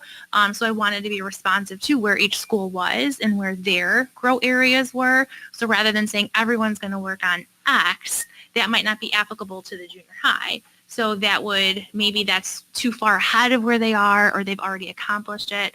So we tried to build out individual school plans that are getting us all to the same point, the same, but our paths may look a little bit different because we're all in different spots to start with, if that makes sense. So we're all have the same plan. We're all working under the same MTSS guidebook. It's just the way that we're working towards becoming what we have in our guidebook that is school-based. Okay, yeah, that's where that's what I was asking. So Okay. thank you for Yeah, that. no And problem. does the board get to see that MTSS or I don't? I think can we- definitely, did I share it with you? Okay, I thought I did. Oh. Okay, I missed it. I'm sorry. that's okay. I don't know if it was last. Okay, Oh. okay. I'll, I'll find it. Okay, if not, Sorry. just shoot me an email and I can reshare it with you. Okay, Yeah. okay. Yeah. We'll also be Dr. reviewing the MTSS process as well as part of our behavioral interventions review with the parent advisory team next year. Okay, my last question, I think, Dr. Cohen, this one's probably best for you. Going back to this core staffing slide on the, I think it was in the goals done, is that right, section? No, I believe that was ongoing. Are you Oh, is talking it about ongoing? Okay. the allocation of resources? It's page 56 of the, so is this ongoing then? Hmm. So what was updated on this slide, I guess is my only question, that changed from the last time we saw it? Was it in March or April? I can answer that. The slide was updated with the new data from Dr. Cohen's presentation. I took his presentation, took his rec. So the slide was updated with the presentation from the staffing. So the staffing presentation that Dr. Cohen gave, I opened that staffing presentation, took a screenshot of that slide and put it on here. That's my question. I believe that was in March or April. Has this slide changed since then? This is the slide. Okay. I Okay, that took was his my, it presentation. said put it updated in 6/1, and Yeah. so I was just questioning, did something here change? Just that it's the exact same slide from last year with last year's recommendation cut and this put in.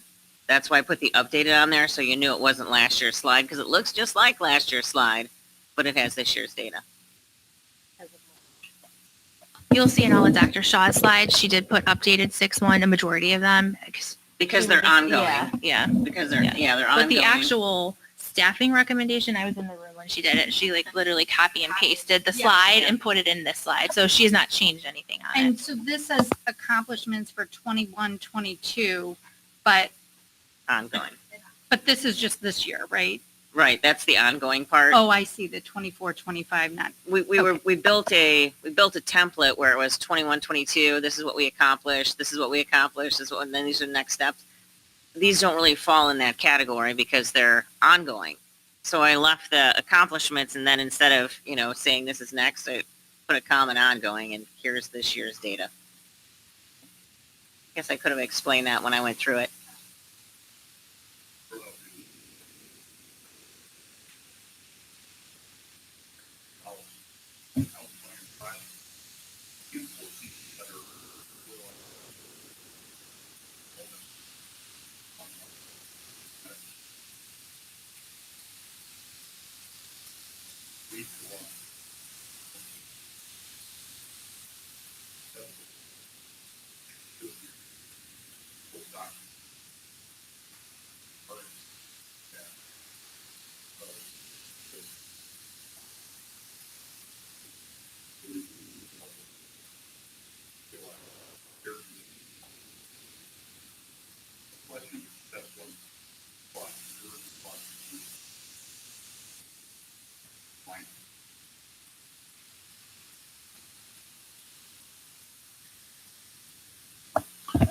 Okay, any other questions on the strategic plan?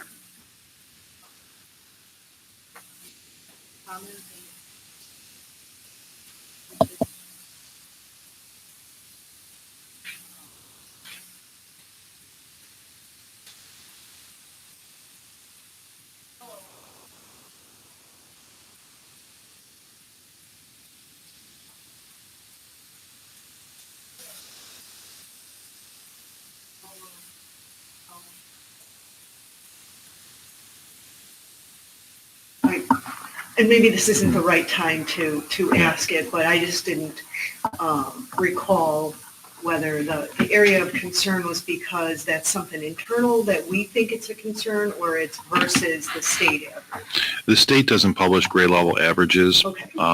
What we have as a system was a series of target areas, basically a target range for each grade level. Below that target range, if we had a class that was 15 to 1, I'd say we were overstaffed, or that would be an area to watch. If we get, a little bit above the target, it's in yellow. If we were way above the target, that would be in red.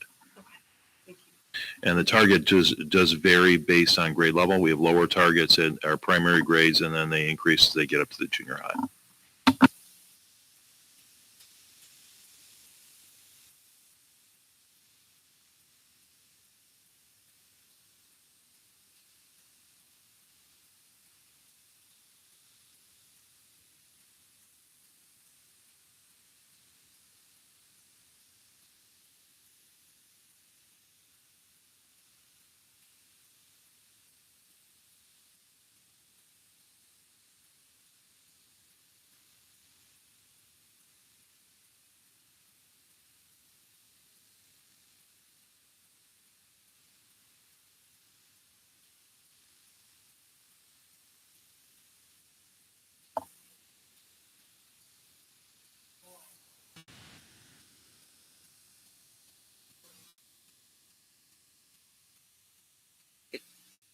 You're welcome. And it's not just that, it's also opportunity loss, because there are things that we all need to do, and specifically in technology that needs to get done that in the regular job description that just can't get there because we've got 5 days to complete a FOIA. So other things get pushed to the bottom of the list.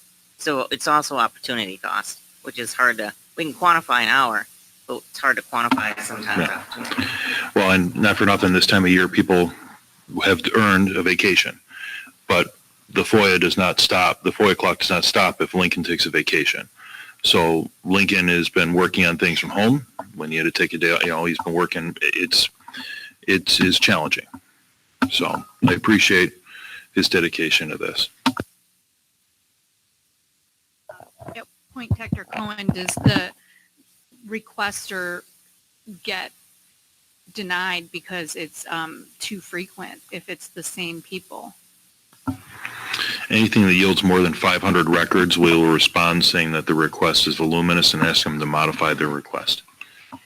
I mean, the frequency, like from the same person requesting so many, at what point? Because isn't that a term in the?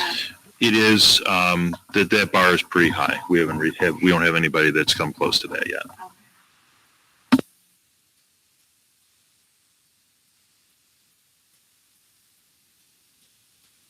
Any other questions? Okay, moving then on to information reports. We'll go to the superintendent. Going. All right. First, you may have noticed at the front doors, clearly some summer work has started. So the front door project here, the beginning of the demolition of the Imagination Station in preparation for the paving and site work that needs to be done out there.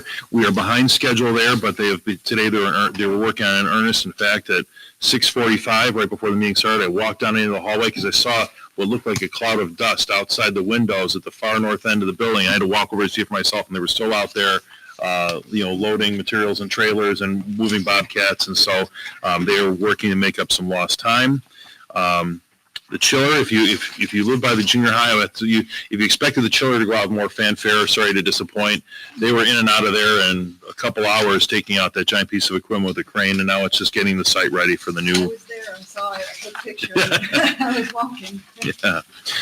All of the bricks from the playscape that were provided by our families and community members, business partners that donated money for those have all been saved. We've had some requests to return those to families, but we actually had some of our summer helpers catalog all of those. So even though when we give those bricks back, we'll have a record of who it was that donated, and we'll be planning to save that as part of our history.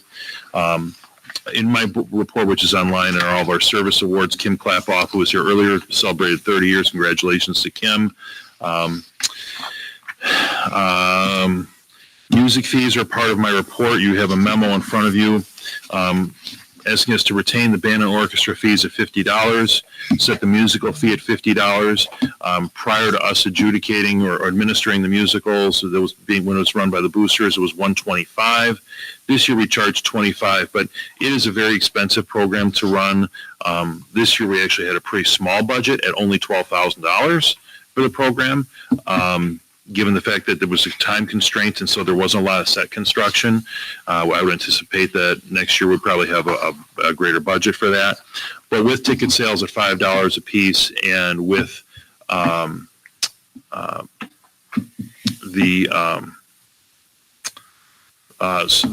spring musical fee being set at $50 for cast and $25 for crew, we would offset a considerable portion, greater than 50% of the cost of that program, and put that program basically sort of on par with some of our athletics. You know, we charge a $5 fee at the door for basketball, or a few dollars at the door for basketball, and you know, there's the activity fee that comes in from the students for the sport. Does it completely offset? No, but it's in a similar arena. Choir, percussion ensemble, jazz band, summer band, spring musical crew, a lower fee since our costs of those are much lower.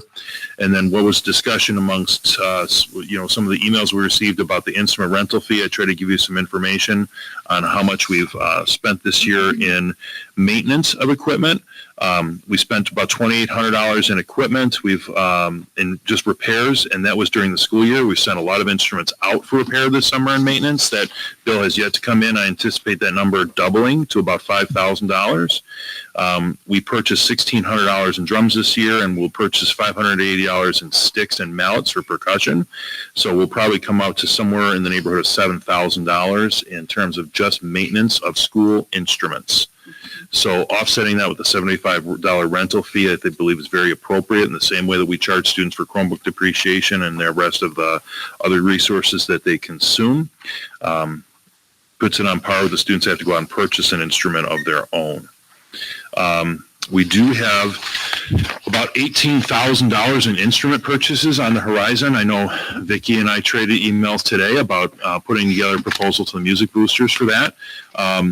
Thank you to Vicky's work, we've grown our orchestra program by leaps and bounds, but now we need 8 basses, 7 cellos, 2 school violins, and 2 school violas at an approximate cost of $16,000, as well as our band program requesting 2 baritones for next year. So it's great to see all these kids involved in music, but when people ask where does that $75 go, the boosters have been very generous over the years to provide the instruments, but they do require a lot of maintenance and upkeep. Our brass instruments need to have new pads, need to have dents taken out of the bells when they get dropped.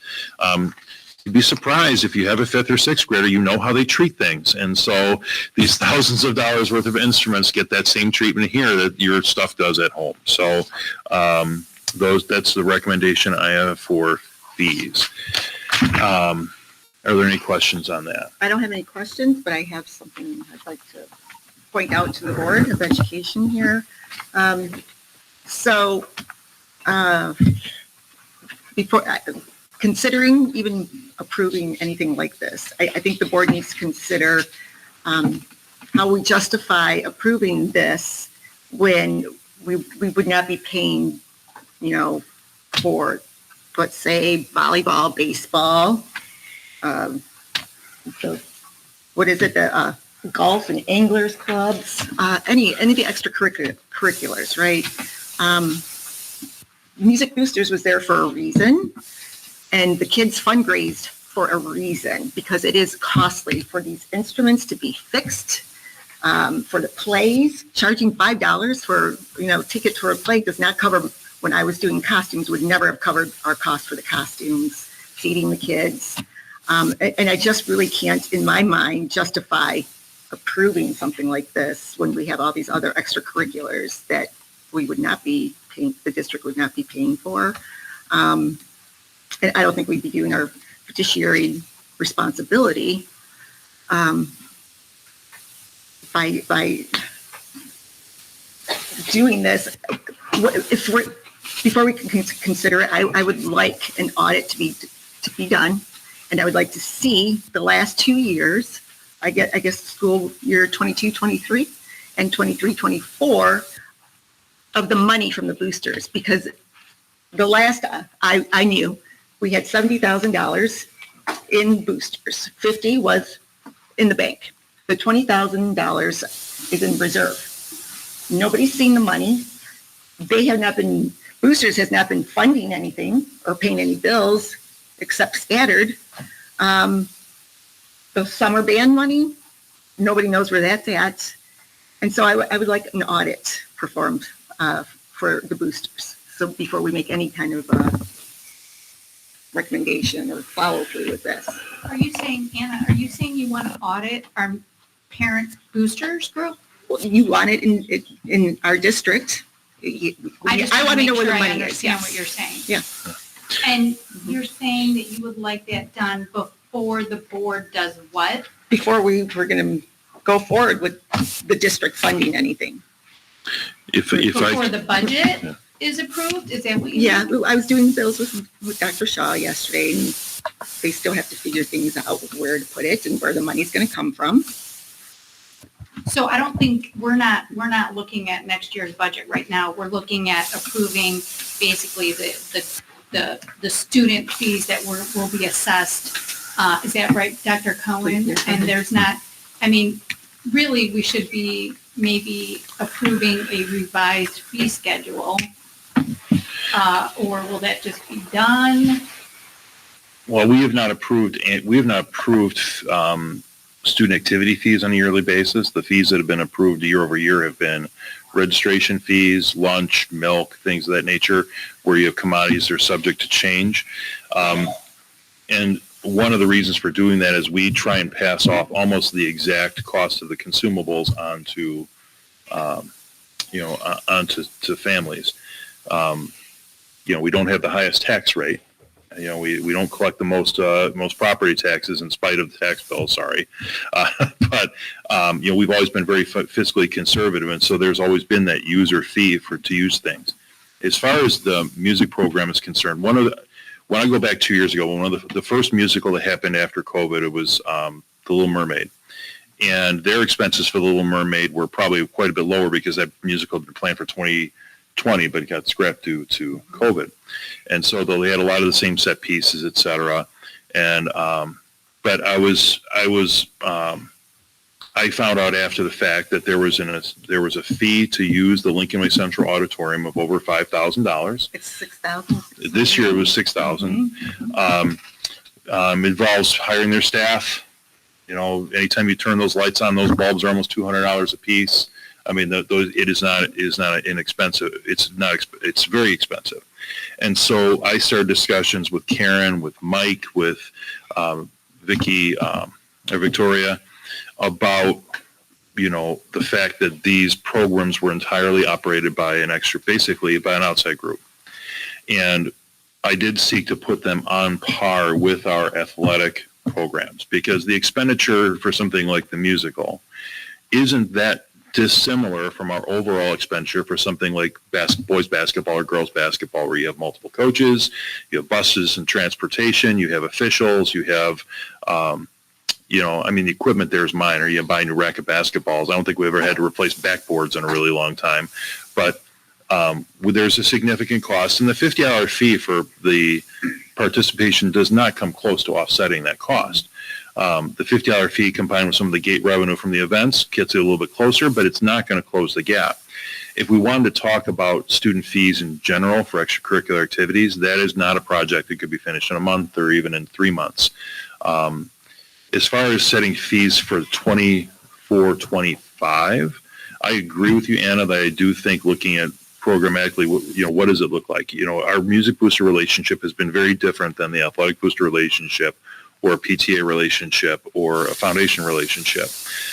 My experience in the high school end of things has been, and music boosters and athletic boosters have operated differently in the districts I've been in. I'm used to more of the athletic booster side, where they fundraise, but then there's sort of a collection by the athletic director of needs, and they come in and say, listen, we need new uniforms for track, the water polo team needs warm-ups. Here's the list of all these different things we need. It's going to be about $20,000. Do you have $20,000? Yes, we just made 25 at the Fall Fest. Do it selling corn dogs or whatever. Here's your check for $20,000, and then the district goes ahead and purchases those items. To me, that's the cleanest way to keep the boosters, and the district, and we started to transition down that road. And to that end, I asked Vicki and Victoria to put together that list. Like, what do you need for next year that they can provide? I do not believe it's appropriate for us to ask a booster organization to offset our operational costs, the maintenance costs, the purchasing of sheet music, things of that nature.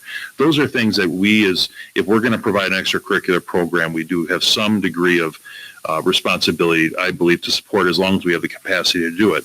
It's not 2012 anymore when the district was flat broke, right? We do have the capacity to do this. And I want our music students to have the same level of support from the district that our band students do. And so this proposal for right now is just to do that, is to put them on par with athletics and activities. Now, if we want to look down the road at doing an analysis, a complete program analysis, I do think that is warranted. Do I think we need to look at do I think our music booster programs, like kind of having a conversation about how can we support, looking at fund balances, fund balances for booster organizations. I know even the PTA this year had money that they had raised. They're like, hey, how can we give it back? They asked Kristen, they asked the principals, like, what can we do for you? Right? They don't want to carry fund balances. They want that money that they raise to go to the kids and not be generating interest income or sitting in a bank. So we can't, I think working as the boosters have been through a change in leadership, I think working with them to say, here are the things that we need you to support. I don't think it's practical for us to ask them to support us operationally. Like when we send the instruments equivalent Fabish, send them the bill. I don't know that that's necessarily the relationship we should have. That's up to them. And up to them and us to come to that mutual understanding. But I think that charging the fees for music in the same way that we do athletics is appropriate, with knowing we have more work to do. But all this extra for, the fixing and the extra musical stuff everybody knows I've been involved with the music boosters and doing the plays and Dippin' Dots for years. And this makes for the district to have to pay thousands of dollars for instruments and fixing these instruments, when I know there's money somewhere in the boosters, but nobody seems to know where it's at. And that really frustrates me. And it frustrates me beyond frustration because there's money, but where is it? Nobody's shown any ledgers in 2 years. Yeah. It sounds like it'd be nice to have a better conversation with their leadership over there. I know there's been some changes. I don't know who's involved over there at all. Whatever we can take care of in-house from a timing perspective, it sounds like you're making the case the timing is similar to the amount of time spent on the sports programs. We're kind of using that as a reason for these fees. If I'm hearing you right, that's not the issue. If we're worried about our relationship with the boosters and how they can help us, that sounds like a conversation with the boosters. But that's just my And for what it's worth, before I change subjects, if I'm missing something. no, the $75 fee that is proposed is the same fee that the boosters charge students in the past. So this is not a change. I don't have a problem with that. It's not a change of practice, just coming to us instead of them. I would like to speak to this issue. And as I've said in several settings, some of which not with an audience, is I want to set up our music department for success. When Dr. Cohen back last year said that he wants to put it on par with athletics, I thought that was wonderful. That was the goal. This was the year where we were gathering all the information. We're going to put that in motion. I think that is a fantastic goal. The boosters, yes, was run, the music boosters was run differently. I am a booster member. I have not been going to the meetings because I was politely asked not to as a board member. because it was. I don't believe anybody unwelcome. tells you not to go I to do a can board member. I can actually prove it, but I'm not going down there. That road. I think it is highly, unprofessional to call out leadership of parent volunteers that are trying to put together and get order back in place, that when half of the leadership left for whatever reason and they had new leadership, they're volunteers and they are putting in countless hours.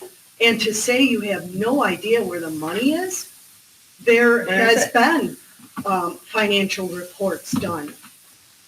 The Hamilton program was funded. Ms. Snyder's field trip was funded. I, as a booster member, even though I didn't go, I asked Dr. Cohen as a booster member if he could put together what the fees were to see if the boosters could fund on just a routine basis. What are some fees that the boosters could fund each year, so the boosters can have that and give the department some confidence that, you know what, you don't have to worry about it because this is what is going to be funded. So to say that an attack a parent volunteer group because you haven't seen a balance sheet, I'm sorry, but I'm going to stand up for our parent volunteers that are working extremely hard for our district and have done a really good job of getting the finances in order and paying the bills that weren't paid before. And I think we need to give them a little bit more credit than throwing them under the bus and demanding an audit. I'll remind everybody around the table that Dr. Natalie Williams said when we brought this issue up, stay out of it. The boosters is the boosters. That's a parent group that is not our business.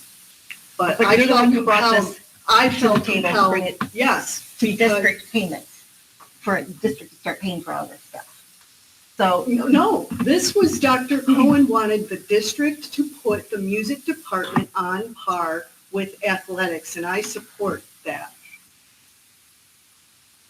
So in order to set up the department for success, we need to know the expenses that go into it. I know That is why we're doing this. This is not it's been 2 me to years blame. since anybody has seen the ledgers, and nobody, I hate to do that, but I've been part of that booster organization for many years, and it fell apart. And now the district's going to be stuck paying thousands and thousands of dollars. I just don't see that they're stuck. We're looking at the costs, and the boosters is there for Where's the money support. going to come from?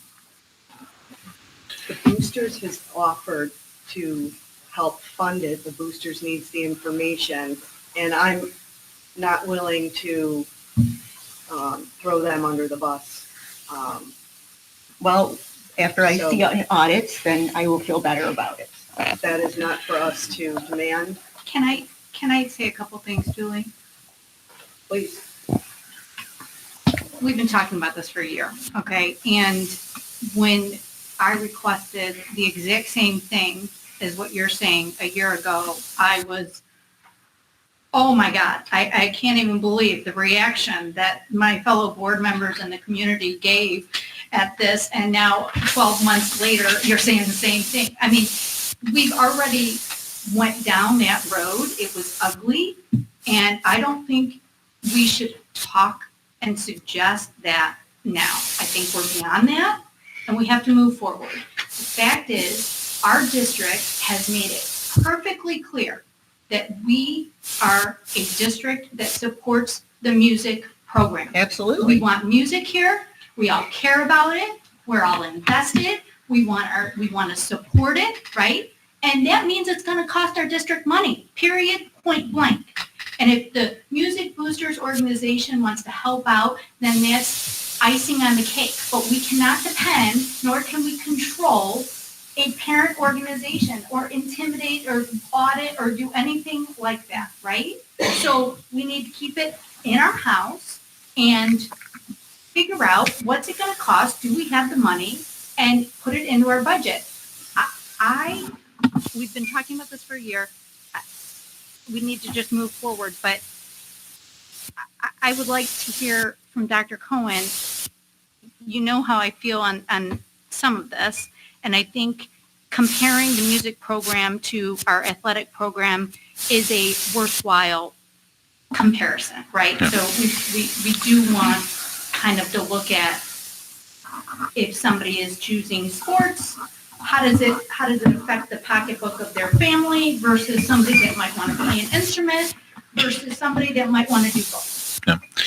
That's a worthwhile comparison. Sure. I will say, well, everybody's made some pretty good points. The Boosters is an outside organization. The Board of Education really does not have any authority into the governance of that organization.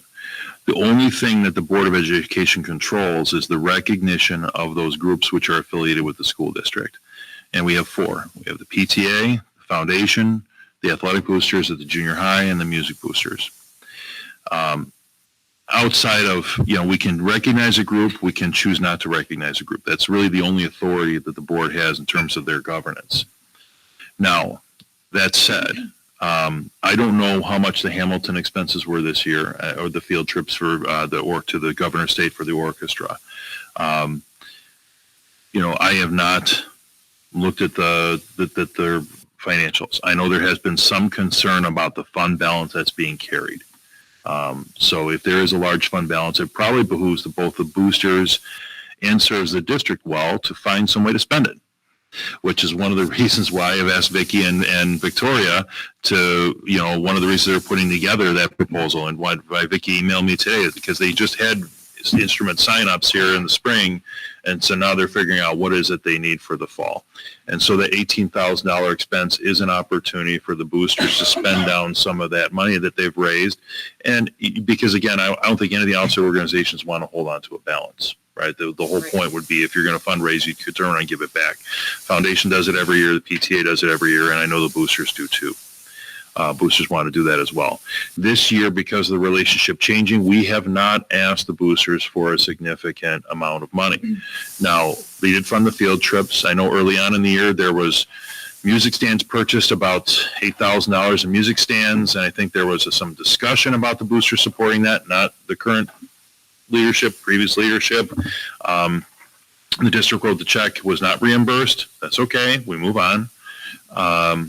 But moving forward, I think it would be my suggestion to the boosters if they were here. I would say you probably want to find ways to spend that fund balance down. For example, Dippin' Dots is a $10,000 fundraiser every year, right? So we should figure out a way to support that. And if in the future it comes to offsetting some of the fees for repairs for the district, fantastic. If it comes to helping send kids on field trips and giving them field experiences, which add to the education of the students, I think that's even better. I think that's actually probably more appropriate to enhancing the experience, the way the foundation gifts enhance the experience. I do agree any booster organization carrying a large fund balance is going to get some scrutiny. Oh, thank you. In which case, we need to have those conversations, but those have not been conversations we've been able to have yet. I think that our music teachers they were, and I'll just call what it is. Our music teachers used to be very hands-on and direct where the money went. There was significant pushback on that teachers and administrators were coming to meetings and telling them what to do from their leadership. And this year we've pulled them back from attending those meetings, and now we are simply going to make requests. And Mike, you can correct me if I'm wrong there.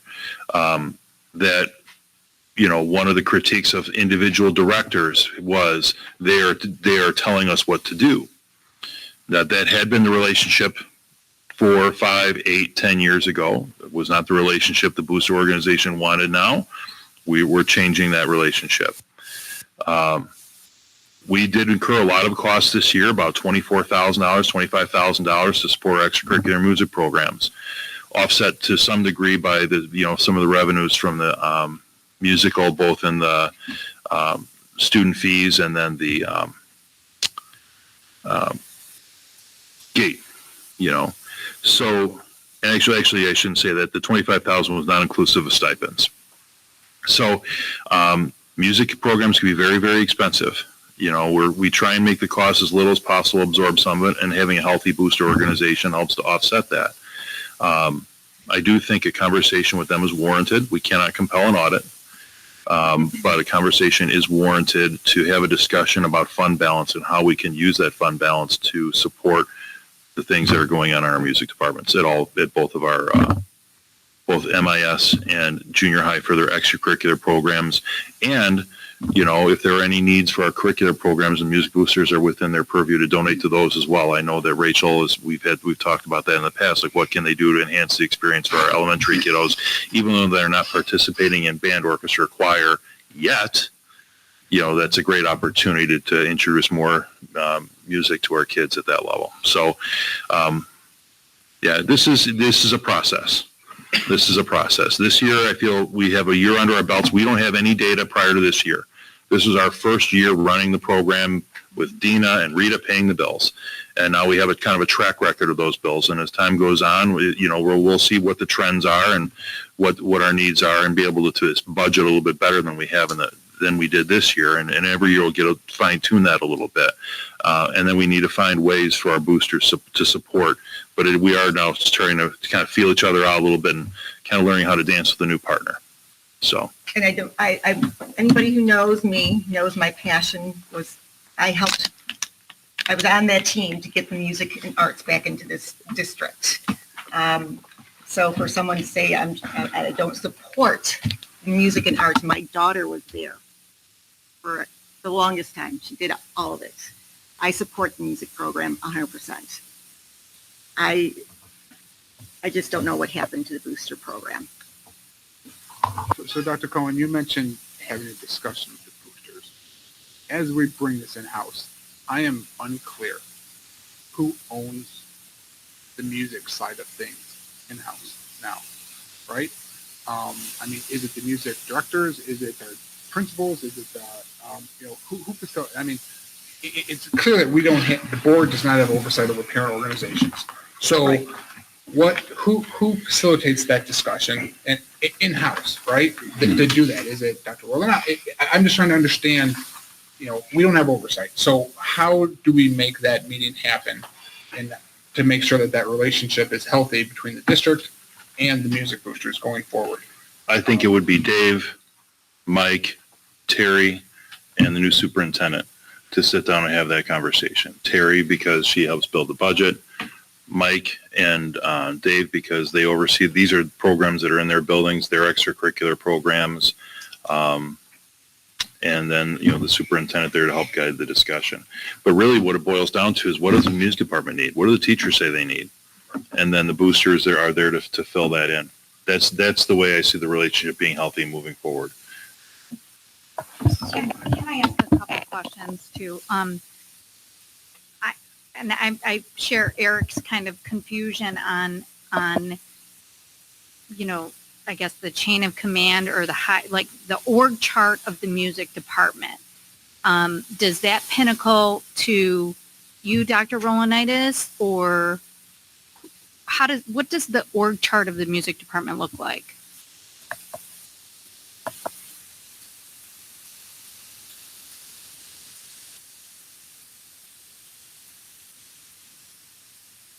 This one not working.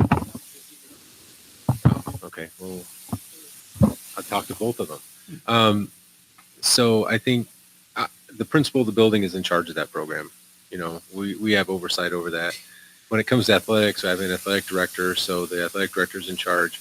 I've always worked directly with my music teachers or extracurricular people, and kind of oversaw that program.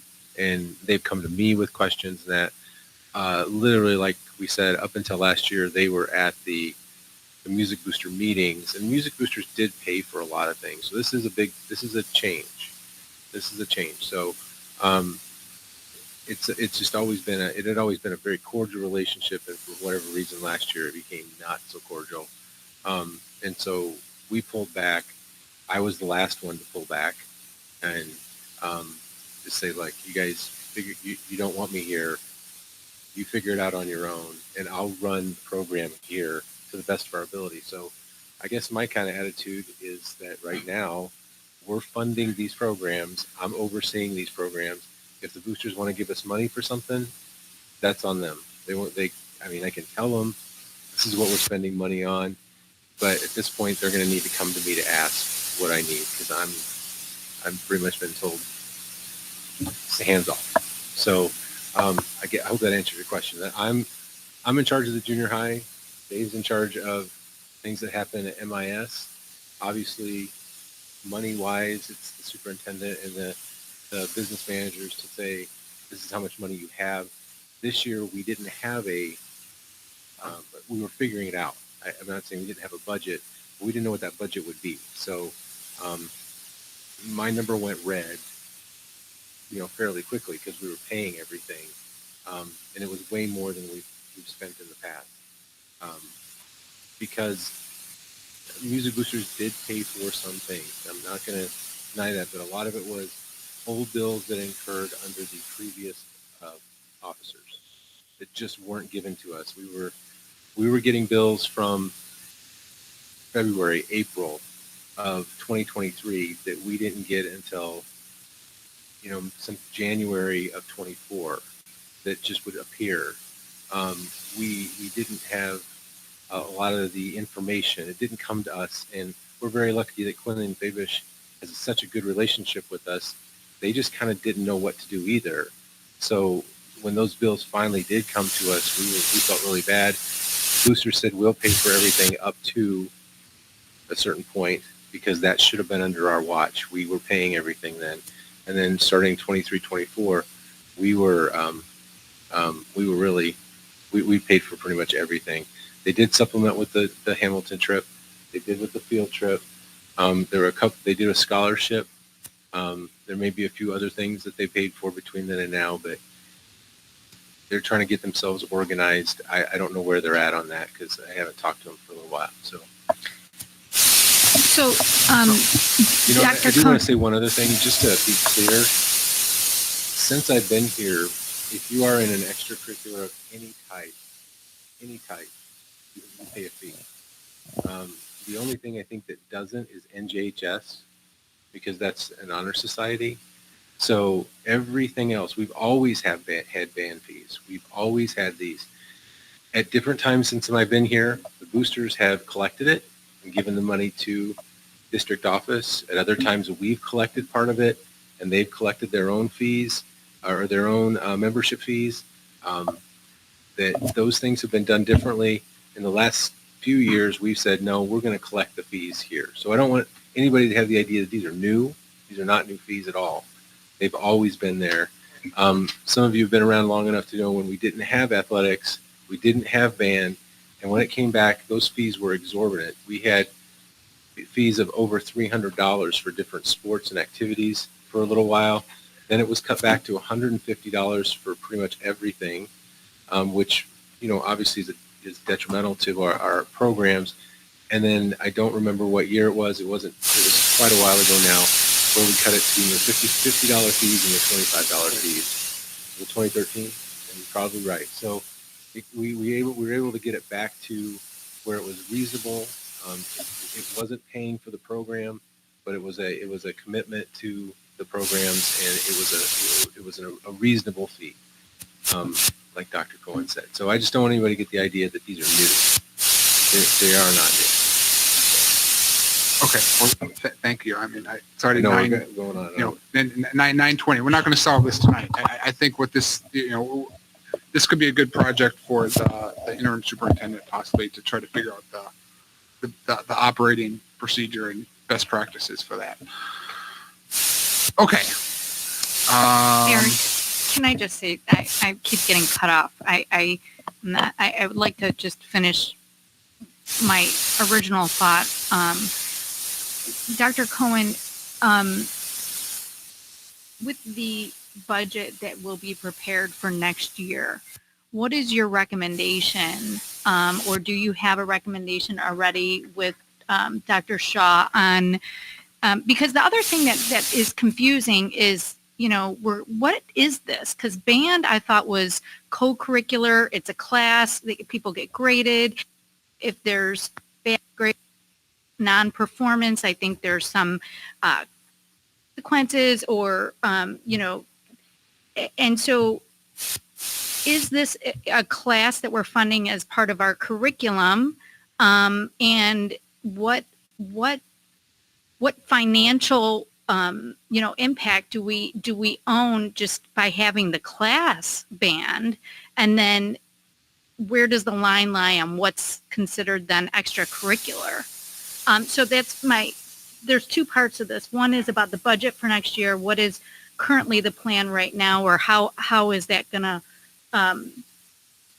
look on the budget for next year?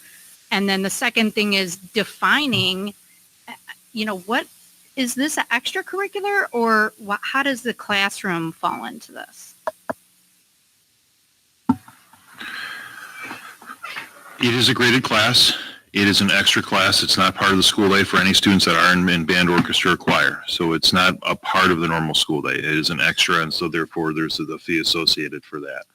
Another example would be like the high school charging for a 0-hour class or for a class taken over the summer. It is outside of the regular school day. Now it is handled as a class. It is given a grade. We're not a high school that grants credit towards graduation, so it's not fulfilling a fine arts requirement or anything of that nature. In fact, we still have to satisfy those curricular, band, orchestra, and choir are not a part of what satisfies any sort of curricular obligation for our students. So it is a co-curricular activity, meaning that it receives a grade, but it is not part of the standard school day for students. Dr. Shaw, do you want to talk about the budget? We're in the process of building the budget for FY25, so we don't have that data compiled at this point in time. I know that Dr. Olenitis and I talked about what that music budget looks like next year. Mrs. Walker and I have compiled a list of new general ledger numbers that we need to enter into our system to accounting, site-based accounting for music, and using a different function over it also. So we've got an idea of the structure. We don't have dollar amounts built in there yet. And the plan is to have the budget be to where the district is self-sufficient in funding music program. Is that right? We're not relying. We're going to build the budget based on the programs that we offer, and assuming that we're gonna be able to foot the bill and take on all the expenses of that program, and then anything that is reimbursed or contributed by the music boosters then would just come off the top, right? I guess I need some clarity on that question.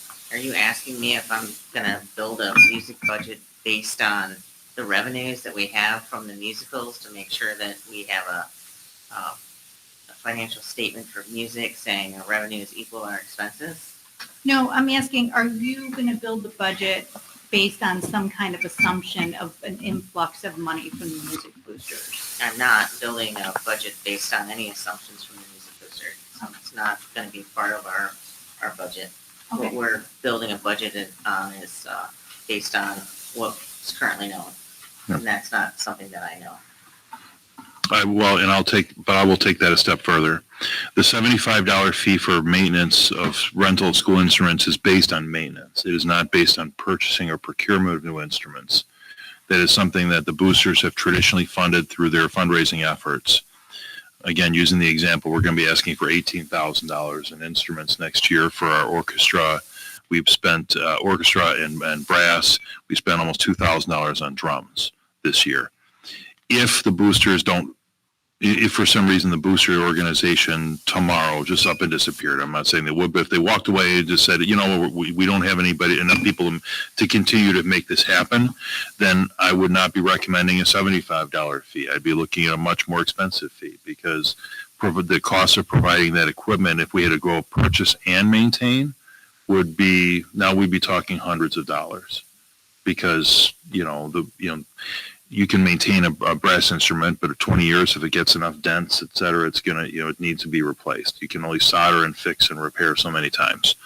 But we have leaned on the boosters to help keep that 75.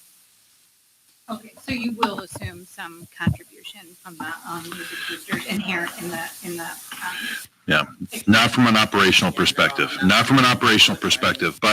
but should, but again, if there were large expenditures that we had to incur in the future, we would have to relook at that fee.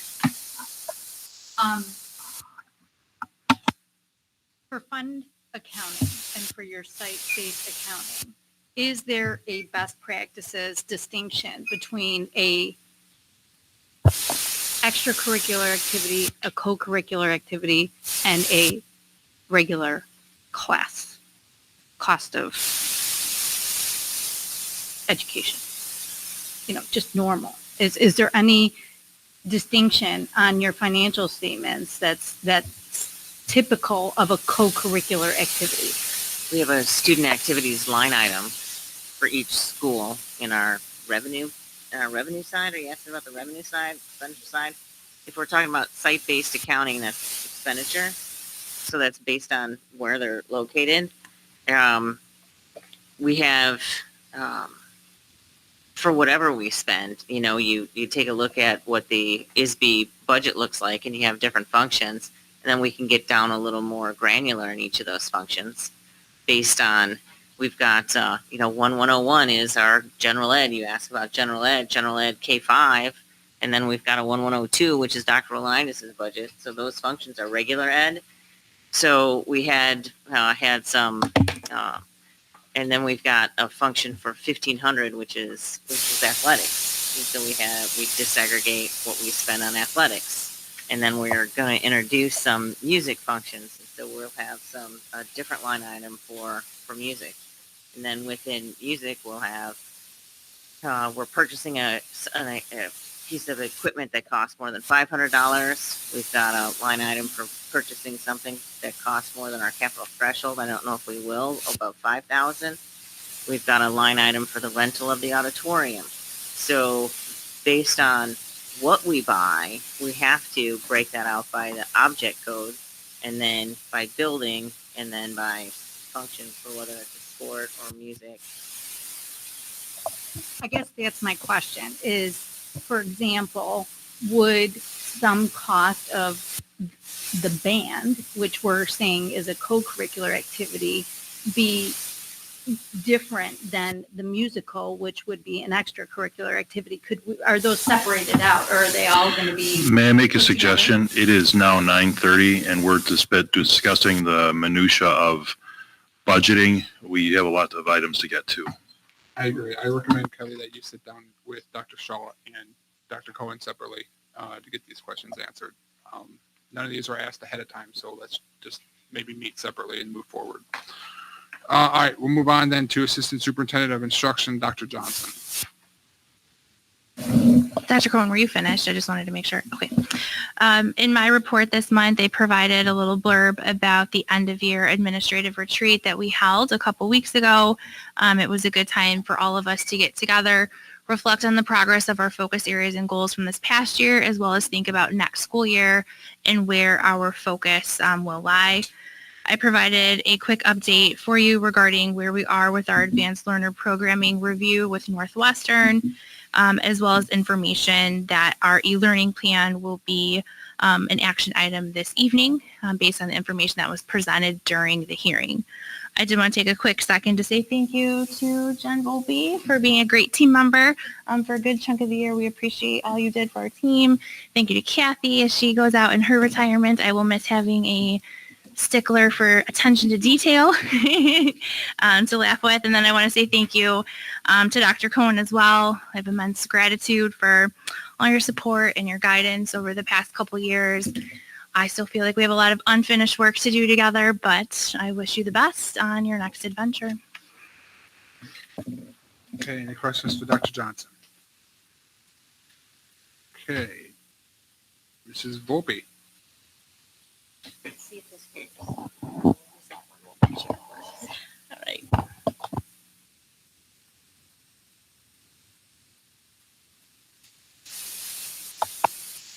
Oh, there it is. Okay. In my report this month, I updated you about a process that we hope to begin in July regarding a student services department plan of work consistent with the district's strategic plan. The goal areas will be consistent with goal areas 1 and 2 of the district strategic plan regarding curriculum assessment, instruction, and intervention specific to students with disabilities, as well as expanding our continuum of specialized programs and services, of which the STAR Classroom is one of those efforts. Looking at that environmental data to ensure that we are meeting targets for inclusion will be a part of that. Staff development and retention will align with goals 2 and 4. And so we will be looking at that, again, specific to the Student Services Department. And then we're also going to be looking at a legal compliance and procedures component for IDEA in Section 504. And then, of course, the restraint and timeout plan that's required by ISB. So that project will include a communication plan for each of those goal areas and action items. I will work with Megan and the other district administrators to put some timelines to that 3 to 5 year plan. And then for each of those areas, there will be a communication plan that's designed to improve not only transparency and communication within the special education and student services department, but with all stakeholders across the district, including parents and community. So this multi-year action plan will have, again, stakeholders and focus groups that we will collect data from, including information and data that I have gathered since I've been here, an inclusion evaluation report that Dr. Patrick Schwartz completed last July, as well as the Autism Project APERS assessment that I talked about last month. And then we will hold some compression planning focus groups to get feedback from all stakeholders. Part of that process in terms of goal 2 and 4 for the staff development and retention, which is an area that we need to work on within the special education department, will be creating a comprehensive targeted plan of professional development. We had some of our team members who will be working with increasing our efforts to support students on the autism spectrum, not only in the STAR program, but across the district. Go to observe a program at Cherry Hill School in New Lenox to observe and meet with some administrators to ask questions and determine how we can kind of emulate that as a model for our district. And then we sent a team of 4 people to Peoria last week to work on a very exhausting and comprehensive experiential autism training to support that as well. In the questions from Mr. Bush regarding program funding, I laid out for you how we as a district will pay for not only the first classroom for the program, but also the program administrator, slash curriculum specialist position, as well as the BCBA, to illustrate for you how it will be really just reallocating funds, but there will be no new additional funds, with approximately $40,000 of cushion there in the event that some of those expenditures that we anticipate run a little bit high. So we do have some flexibility there. Were there any questions about that information? No, I thought it was great. Thank you. Okay, great. I'm a numbers guy, so I just like Okay. to see the. Yeah, I mean, I'm used to, spreadsheets and that kind of thing, but I mean, this is literally one classroom. So I thought, how can I make this the most user-friendly as possible? And so it really is not very complicated. But okay, I'm glad that there's no questions. I'm used to on that. spreadsheets too, so it was. Yeah. Well, it's like I was telling Terry, it's like, well, the spreadsheet will be like this big because there's really not that many line items that will be impacted. In terms of the staffing update, we interviewed for that special education program coordinator curriculum specialist position, and we have a candidate for the board that we recommended for the board to hire. We will be interviewing for the BCBA position. Hopefully, we will have a candidate by the end of this month, beginning of July, to recommend. We had the occupational therapist position posted, but our veteran OT, Trish Roberts, decided that she was very excited about our efforts for the upcoming year and has offered to stay on for one more year during our transition, which will be really helpful. One less new person to transition because our other OT is only coming back 2 days a week instead of full time, so we had to hire on a new person. So that will be really helpful. She has a lot of experience because she's a former co-op person as well. We do have one speech language pathologist position that remains open. We had identified a candidate, but the contract negotiations with that person did not work out. We have a recommendation for the .4 position. So I will continue to search for a speech pathologist, but we do have someone potentially identified for the STARS program. We did fill one of the 2 special education teacher positions at the junior high, which we're very excited about. Yay. And one position just opened at MES. We did have a candidate, and after looking through licensure, she is not eligible to take that, so we will be diligent in looking for the one last remaining special education teacher position open. And of course, we'll continue monitoring MES K1 special education resource instructional enrollment numbers. Went to the Special Education Directors Conference on behalf of Megan Munch. She was not able to attend this year. I also took Nicole Steck, our new Student Services Coordinator, with me. It was very informational for her, and we were able to make some connections with various grant partnerships that the Illinois State Board offers, and we have many new opportunities for free professional development and on-site coaching for next year that will be kind of folding into that multiple year professional development plan. And last but not least, I just want to say that being an interim can be a challenge, right? So as a leader, we typically follow the rule of you come in, you shut your mouth, you listen, you observe, right? Before you make any decisions, before you make any changes, right? Before you make demands on people to change. And unfortunately, I didn't really have the luxury of that, right? As an interim, you come in and you kind of have to the idea is you just kind of keep things running and, until the new person comes in. I have to say that over the course of the short time I've been here, the vast majority of staff have been wonderful. I mean, not only are they asking for the answers, wondering, problem solving, how can we change, how can we do better? they have been very supportive of shaking up their world in the majority of cases to do what we know is best for kids and for this district and for our parents. It has been a pleasure.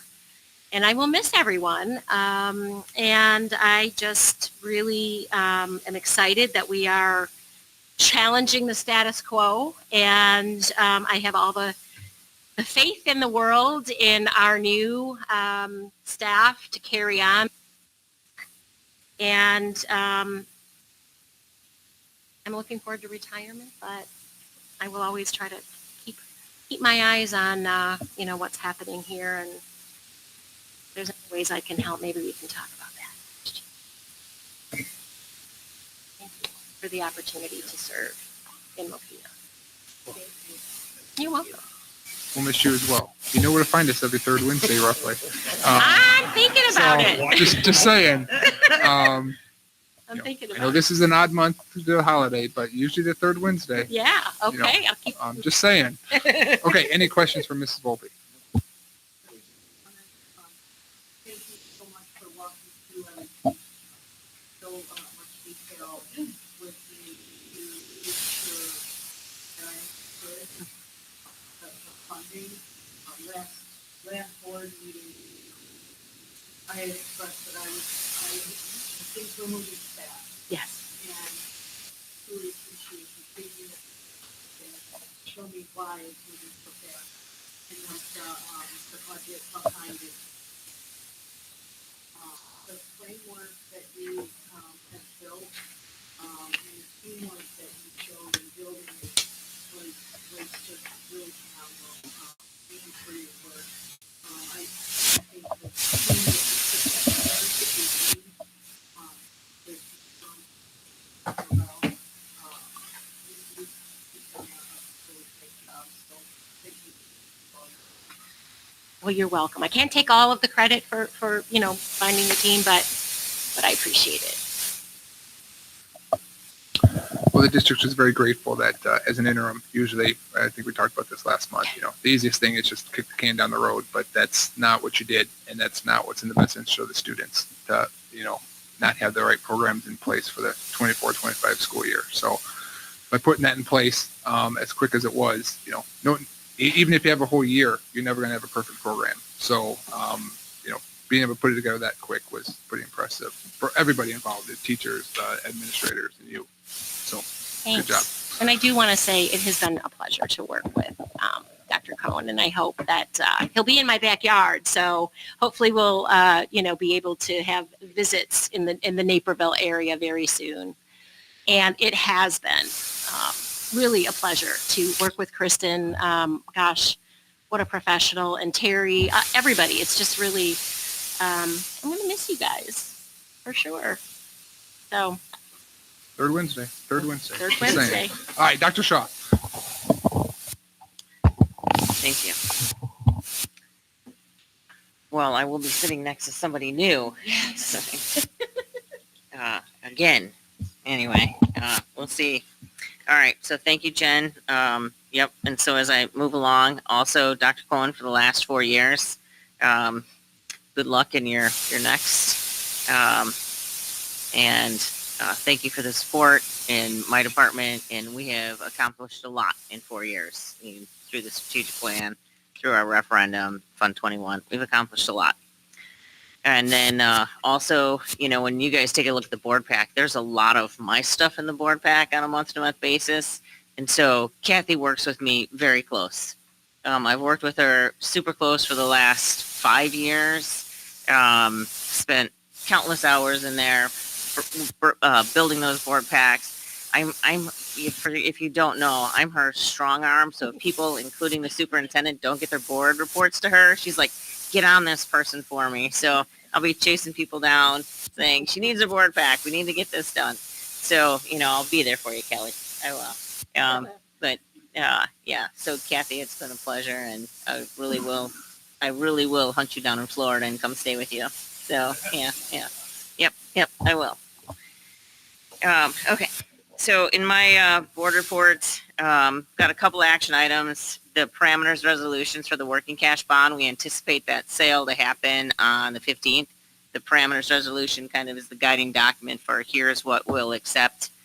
The board approves that tonight, and then the settlement should be on the 15th. That's in all the information that you've had from PMA. Timeline has not changed.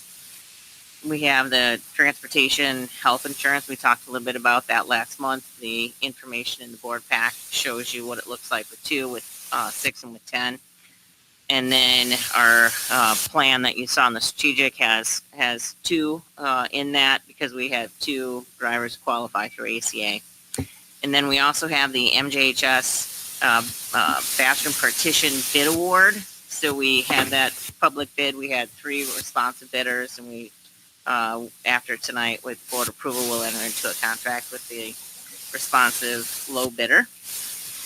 And then, as Dr. Cohen talked a little bit about the projects, we've got a lot of projects going on. It's a very busy time for our O&M department, very busy time for the budgeting department. It's a very busy time for the tech department. It's a very busy time for transportation as we wrap up the year. And also like to, a thank you to Ann and Irv or Ms. Lewandowski, Mr. Walker, transportation director. Hope they enjoy their couple summer months off. We'll see them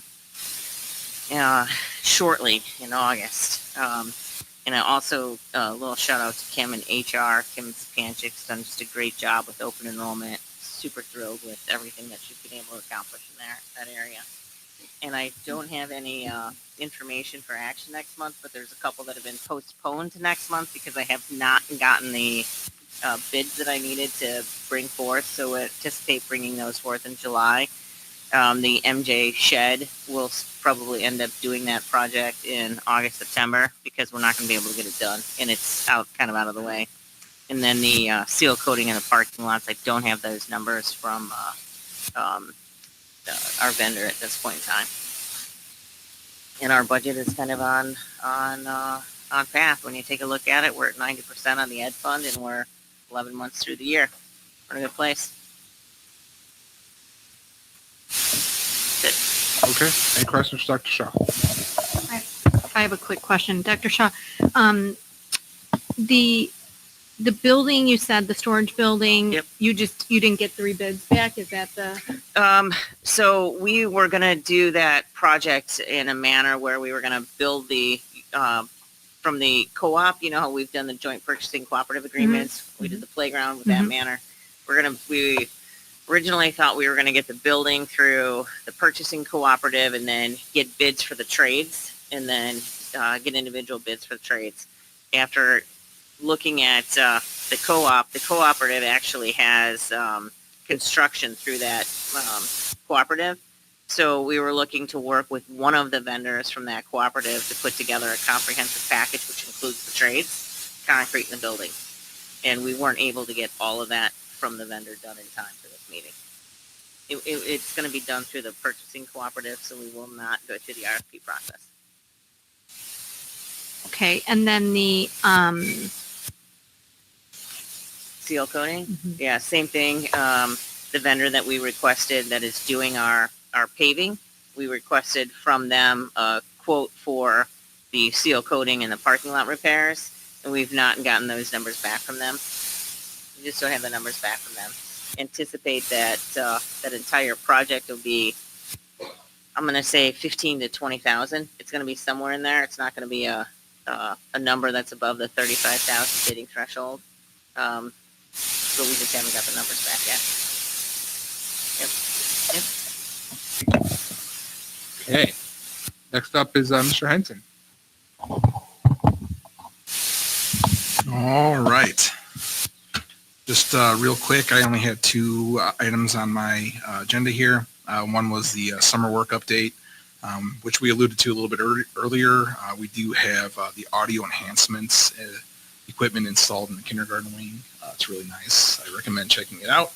I would not check it out until the furniture is back in the room, because if you talk into it now, there's a really strange echo in an empty room. So still really nice. Almost done with the teacher laptop image. We're stuck in one spot. I promised I'd help on Monday. Hopefully we can get that finished and we can start calling the teacher laptops and getting them into their hands.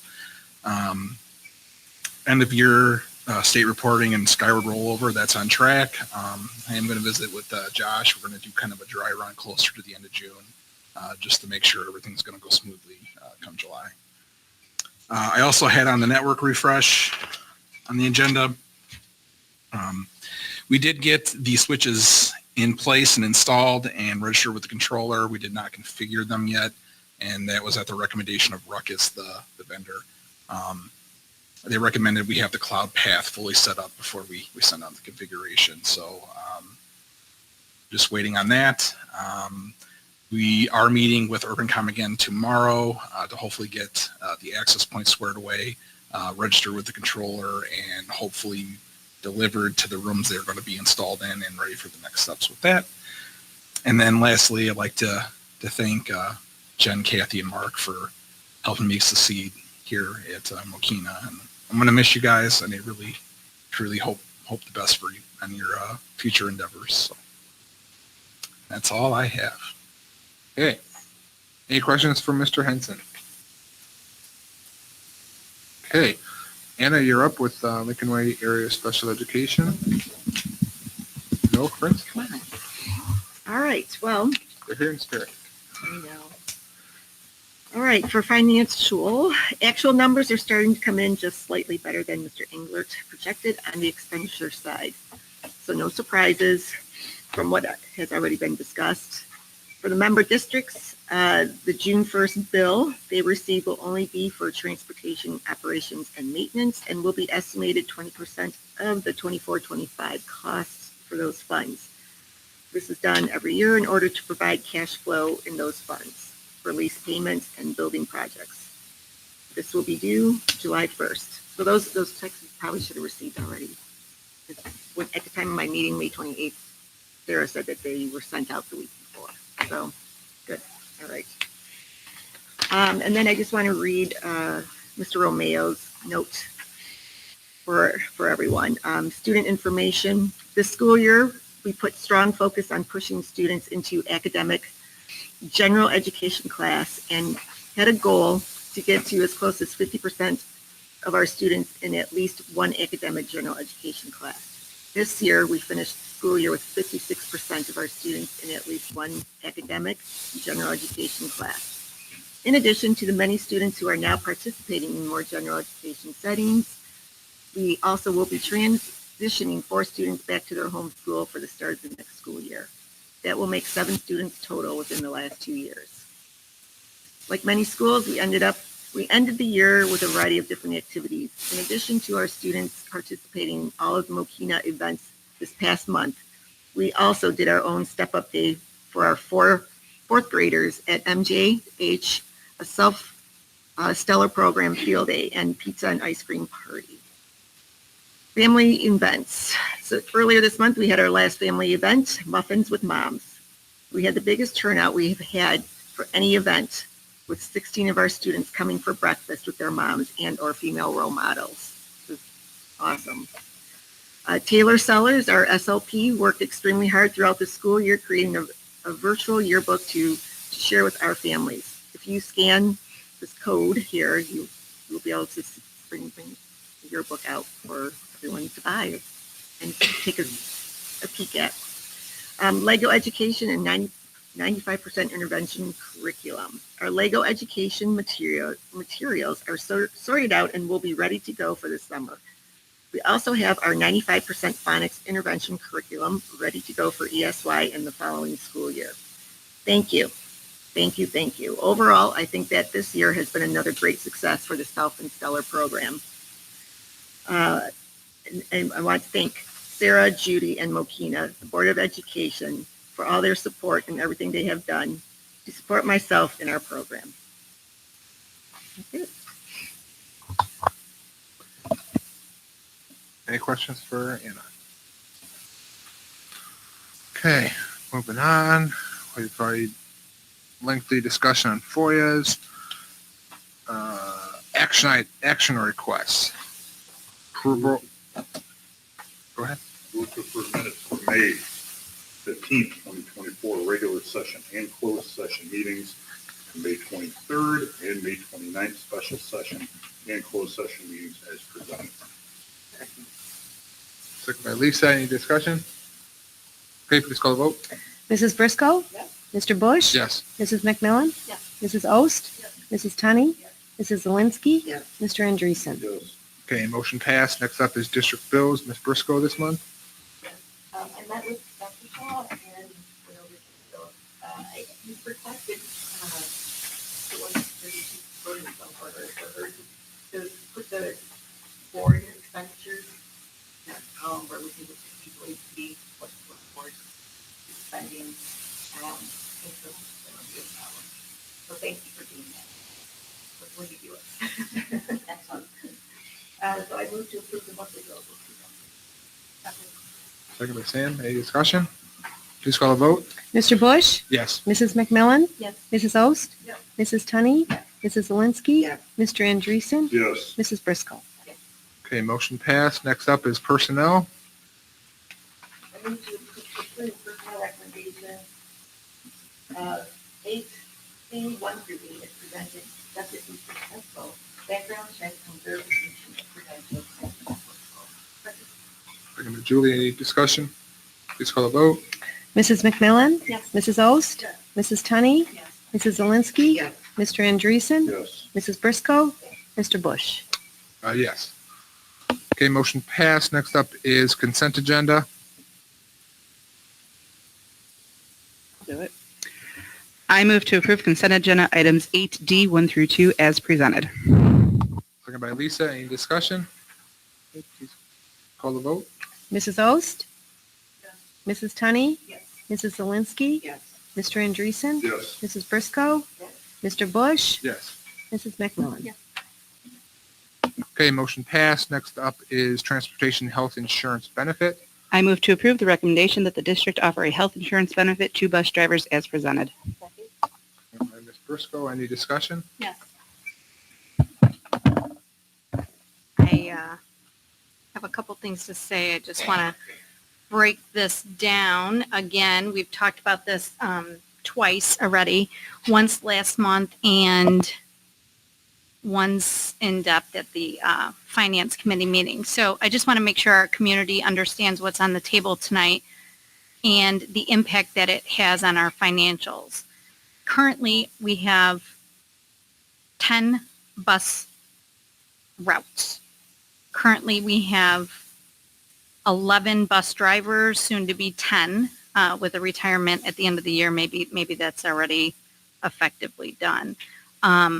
Regardless, we have 10 bus drivers and 10 bus routes currently today. Our bus drivers work 25 hours a week, and in order to qualify for health insurance via the Affordable Health Care Act, employees need to work 30 hours per week before employers are mandated to offer health insurance. Now, that doesn't mean employers have to pay for the health insurance. It just means that they have to offer employees the ability to enroll in their health care program, which we do. We have bus drivers, like I said, they work 25 hours a week, but should a bus driver want or need health care currently today, we offer them an avenue to get that by working those extra hours between, to get to the 30 within our food service.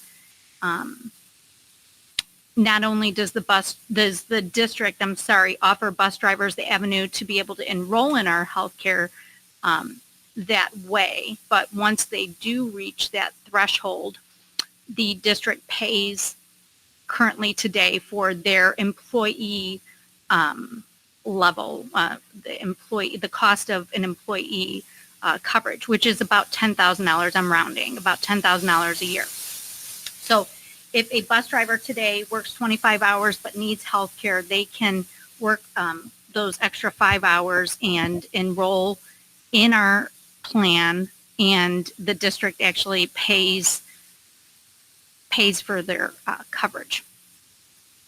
What we're talking about today and what the board is set to vote on is for the district to offer all bus drivers, those working 25 hours a week or more, or really there's no stipulation. It's just all bus drivers,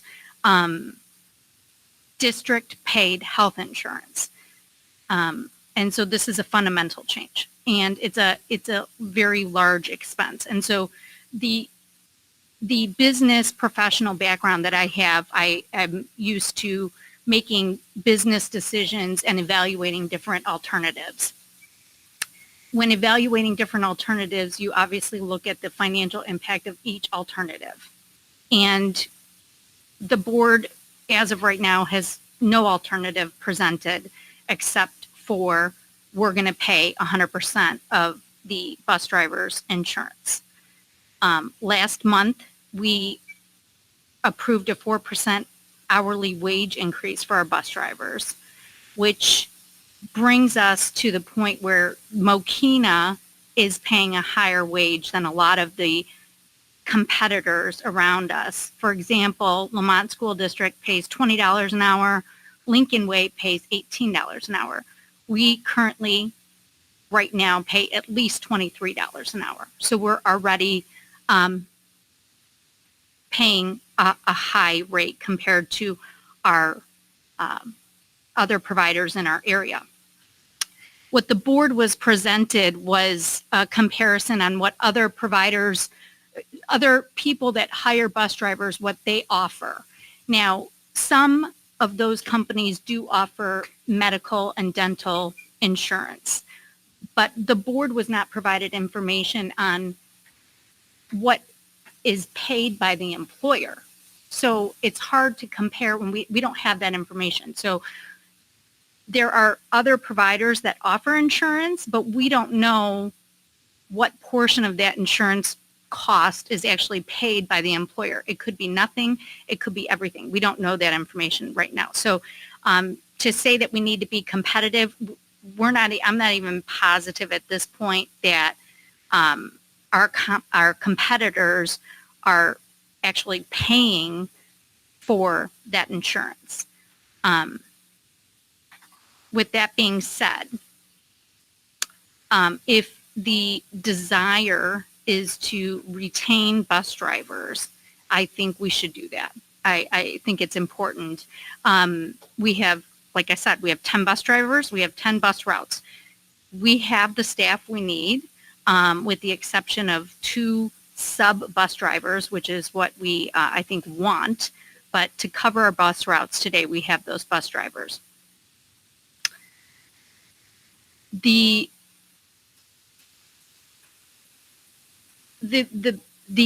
conversation has, it's come out that potentially we think that some of the bus drivers don't need the insurance.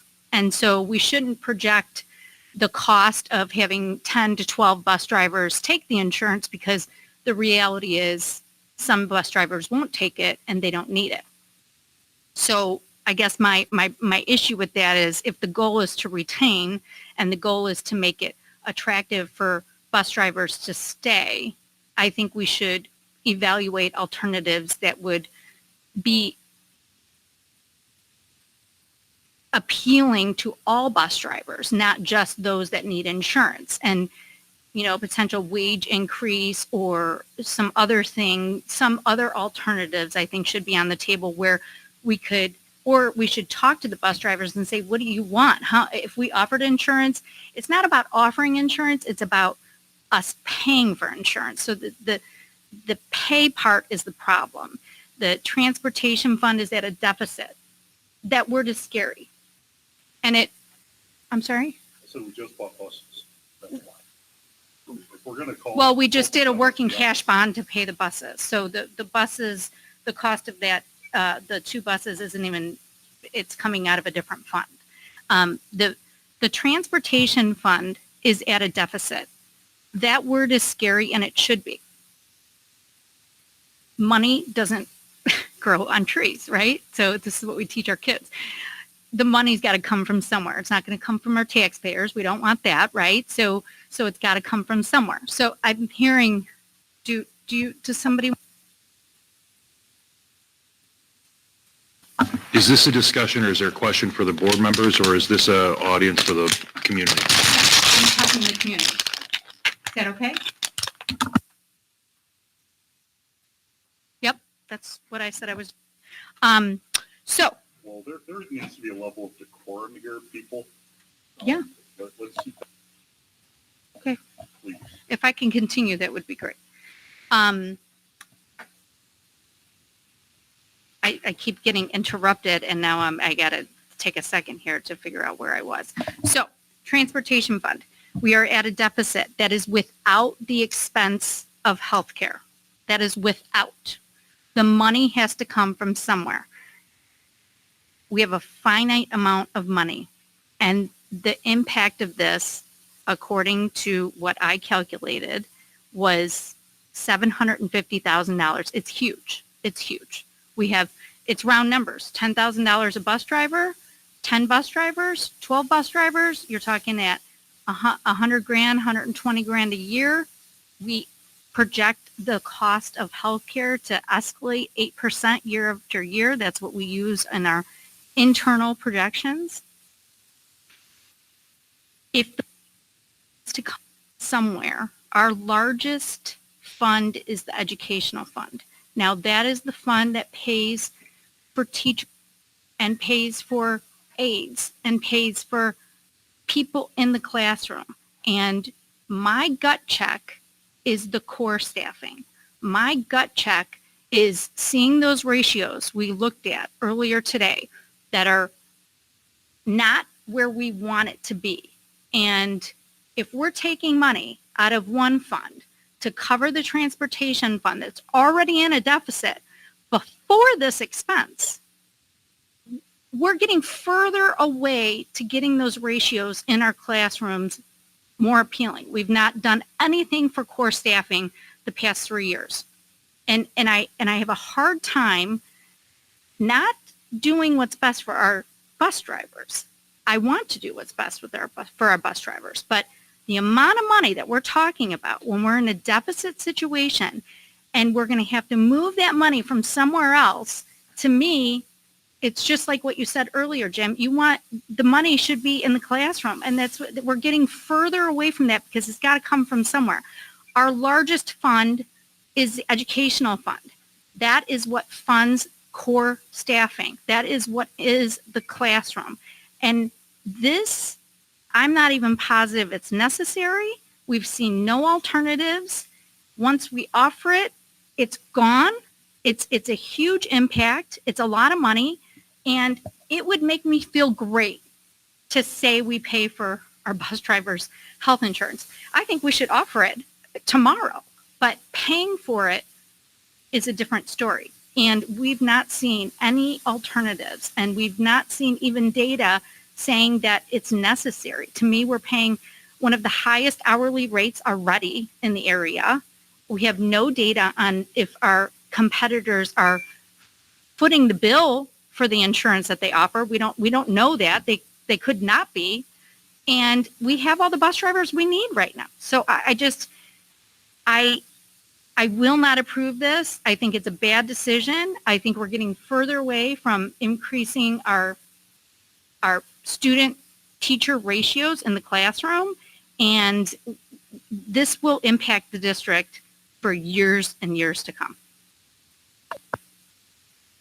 Since you brought my name into this, we talked about this last month.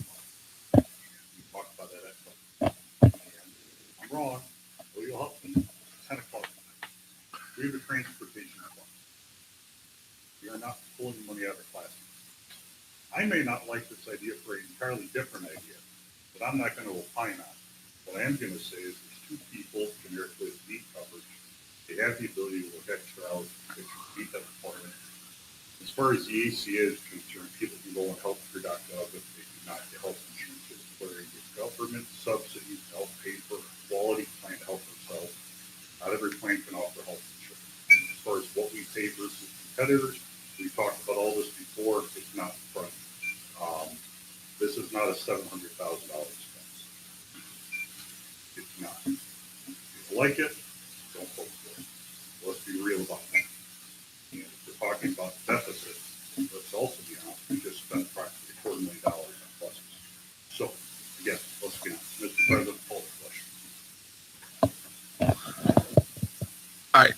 Call the vote? Okay. Mrs. Tenney? Yes. Mrs. Zelinski? Yes. Mr. Andreessen? No. Mrs. Briscoe? Yes. Mr. Bush? Yes. Mrs. McMillan? No. Mrs. Ost? No. Okay, motion passed 4-3. Next up is the e-learning plan. Move to approve the district's e-learning plan as presented. Any discussion? Please call the vote. Mrs. Zelinski? Yes. Mr. Andreessen? Yes. Mrs. Briscoe? Mr. Bush? Yes. Mrs. McMillan? Yes. Mrs. Ost? Yes. Mrs. Tenney? Yes. Move to approve the 24-25 current student handbook as presented. Seconded by Anna. Any discussion? Please call the vote. Mr. Andreessen? Yes. Mrs. Briscoe? Yes. Mr. Bush? Yes. Mrs. McMillan? Yes. Mrs. Ost? Yes. Mrs. Tenney? Yes. Mrs. Zelinski? Yes. Okay, motion passed. Next up is the bid for the junior high bathroom partitions. I move that the board approve the recommendation to approve the bid from Commercial Specialties, Inc. from Rolling Meadows in an amount not to exceed $64,387. Okay, any discussion? Please call the vote. Mrs. Briscoe? Yes. Mr. Bush? Yes. Mrs. McMillan? Did you say no? I said no. Mrs. Ost? No. Mrs. Tenney? Yes. Mrs. Zelinski? Yes. Mr. Andreessen? Yes. Okay, motion passed. Next up is the resolution for the bonds.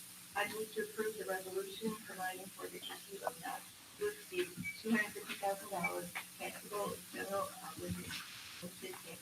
dual bond series 2024 for the purpose of increasing the working cash fund of the district and authorizing the proposed sale of said bonds to the purchaser thereof. Any discussion? Yes. Just real quick, one more reminder to everybody that this is the money that is going to be used to pay for the buses. It's not coming. It's going from here into the transportation fund, and this will fund the 2 new buses. Okay, please call the vote. Mr. Bush? Yes. Mrs. McMillan? Yes. Mrs. Ost? Yes. Mrs. Tenney? Yes. Mrs. Zelinski? Yes. Mr. Andreessen? Yes. Mrs. Briscoe? Okay, motion passed. Next items for the July meeting. School improvement plans, principals will be up. We punted tonight. Clearly a good thing. It's already 10:10. Probably be 11:10 if we had done that. Dr. Shaw always has a few things. No, you might have a couple. Yeah. Okay. Next steps, follow-up related discussion, action items. Eric, I just want to remind everyone about the policy committee. I know that we needed to pause that to utilize the date for the interviews and the process. But I'd like everyone to please try and, I haven't gotten any feedback yet, so if you could please get your feedback on section 2. And I would really appreciate it so I can compile that and get that out. Because I don't want to lose sight of making progress here. Thank you. Okay. Eric, sorry, can we give an update on the superintendent, interim superintendent process, where the board is at with that?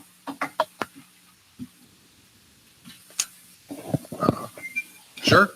We held interviews on Monday night. We had 4 candidates that we interviewed. We are going into closed session after this in about 10 minutes to discuss those candidates and to move forward and to figure out next steps.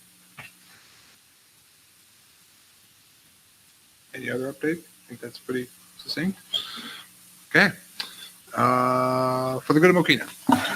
If any of my lovely teachers, admin, volunteers that love to help out the school would like a free ticket to the firecracker dance, I will give you 2 of them.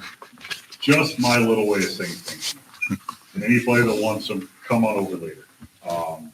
Other than that, nice seeing you all. Thanks for all you do. Good night. Mike? 2 things real quick.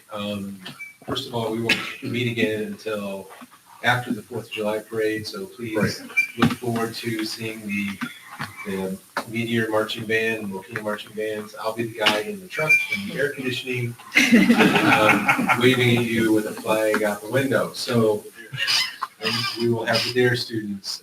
They will be outside sweating in the heat for that. So, and then I'm gonna speak for the three principals here to thank all the people who are leaving. Jen, thank you so much. Kathy, I don't know how to thank you enough for all that you've done for all of us. I don't know how to possibly say that. And we want to thank Mark as well. We're going to see him for a few more days, so we'll thank him more over the next few weeks or so. But thank you for all that you've done for us. It has been wonderful having the three of you here. You've made a difference, and I think that's what we all really want to do, is to make a difference. So thank you from the three principals here. I just decided to speak for them. So, and you didn't let us talk tonight, so I'm taking my 5 minutes. So thank you again. Good luck to everything that you do, and never forget us back here in Mokena. Well, you have a microphone that works, so that's helpful. That's right. I do have a couple things for the good Mokena. Next Thursday, the 20th at 2:30, Cindy Lindblom and Robin Madden, two of the three original PTA parents who put the Imagination Station project together and led that project, will be returning to open the time capsule, which we found underneath the slide closest to MIS. It's going to be Thursday, the 20th at 2:30. Israel Smith will also be here to put that as part of his History of Mokena blog. I don't think either Robin or Cindy remember what's in there, so I'm looking forward to seeing their reaction as much as I'm looking forward to seeing what's in it. So that's going to be very exciting. Jen, thank you very much for coming in a difficult situation and pitching in. For those that don't know, Jen's husband and I worked together in Elmhurst District 205 for a year. Jen's husband had recently retired from SACID, the cooperative out in DuPage County, and I called him like, hey, because he did an interim stint in Elmhurst. I'm like, hey, you still doing interims? He's like, nah, I'm not doing that anymore. But at the risk of sounding incredibly self-serving, my wife isn't collecting a TRS check yet. So We can certainly help you. we can help out, yeah. Mike threw Jen under the bus, just threw her under the bus. But he's been fishing in Minnesota while she's been working. So but very grateful. Thank you very much for all your help. Kathy, I don't know what else to say. And we'll have an opportunity to say more, but gosh, I signed my contract in February of 2020, not knowing what March would bring. I remember, the district office figuring out how to reopen. I remember being in this room swabbing noses at 6:30 in the morning, doing COVID testing. The experiences at the board conference. I can't say enough how happy it's made me to work with you and how grateful I am. I will definitely miss you. I'm moving on, but the district's not going to be the same without you. I would like to thank the board and the Mokena community for hiring me 4 years ago. This has been, professionally very challenging, but also very, very rewarding. I'm very proud of the work that's been done. I'd like to thank the MTA for their relationship over the last 4 years. The MCSA, but my team. Really, it's been an honor. Thank you.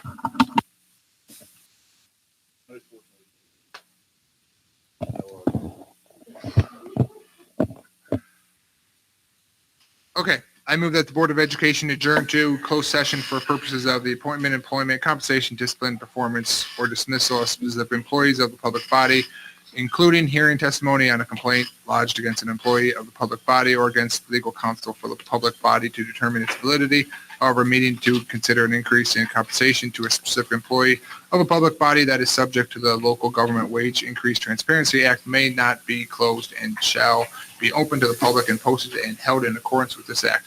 And collective negotiating matters between the public body and its employees or their representatives or deliberations concerning salary schedules for one or more classes or employees with no action after closed session. Lisa. All right, I'll get to Lisa. I heard it first. All right, please call the vote. My The last last vote? time, yep. Mrs. McMillan? Mrs. Ost? Mrs. Tunney? Mrs. Zelinski? Mr. Andreessen? Hell no. We ain't letting you go. I ain't going back to life like that. Mrs. Briscoe? And Mr. Bush? Yes, it's an honor to be the last vote. Oh, I just want to make you write hell on there.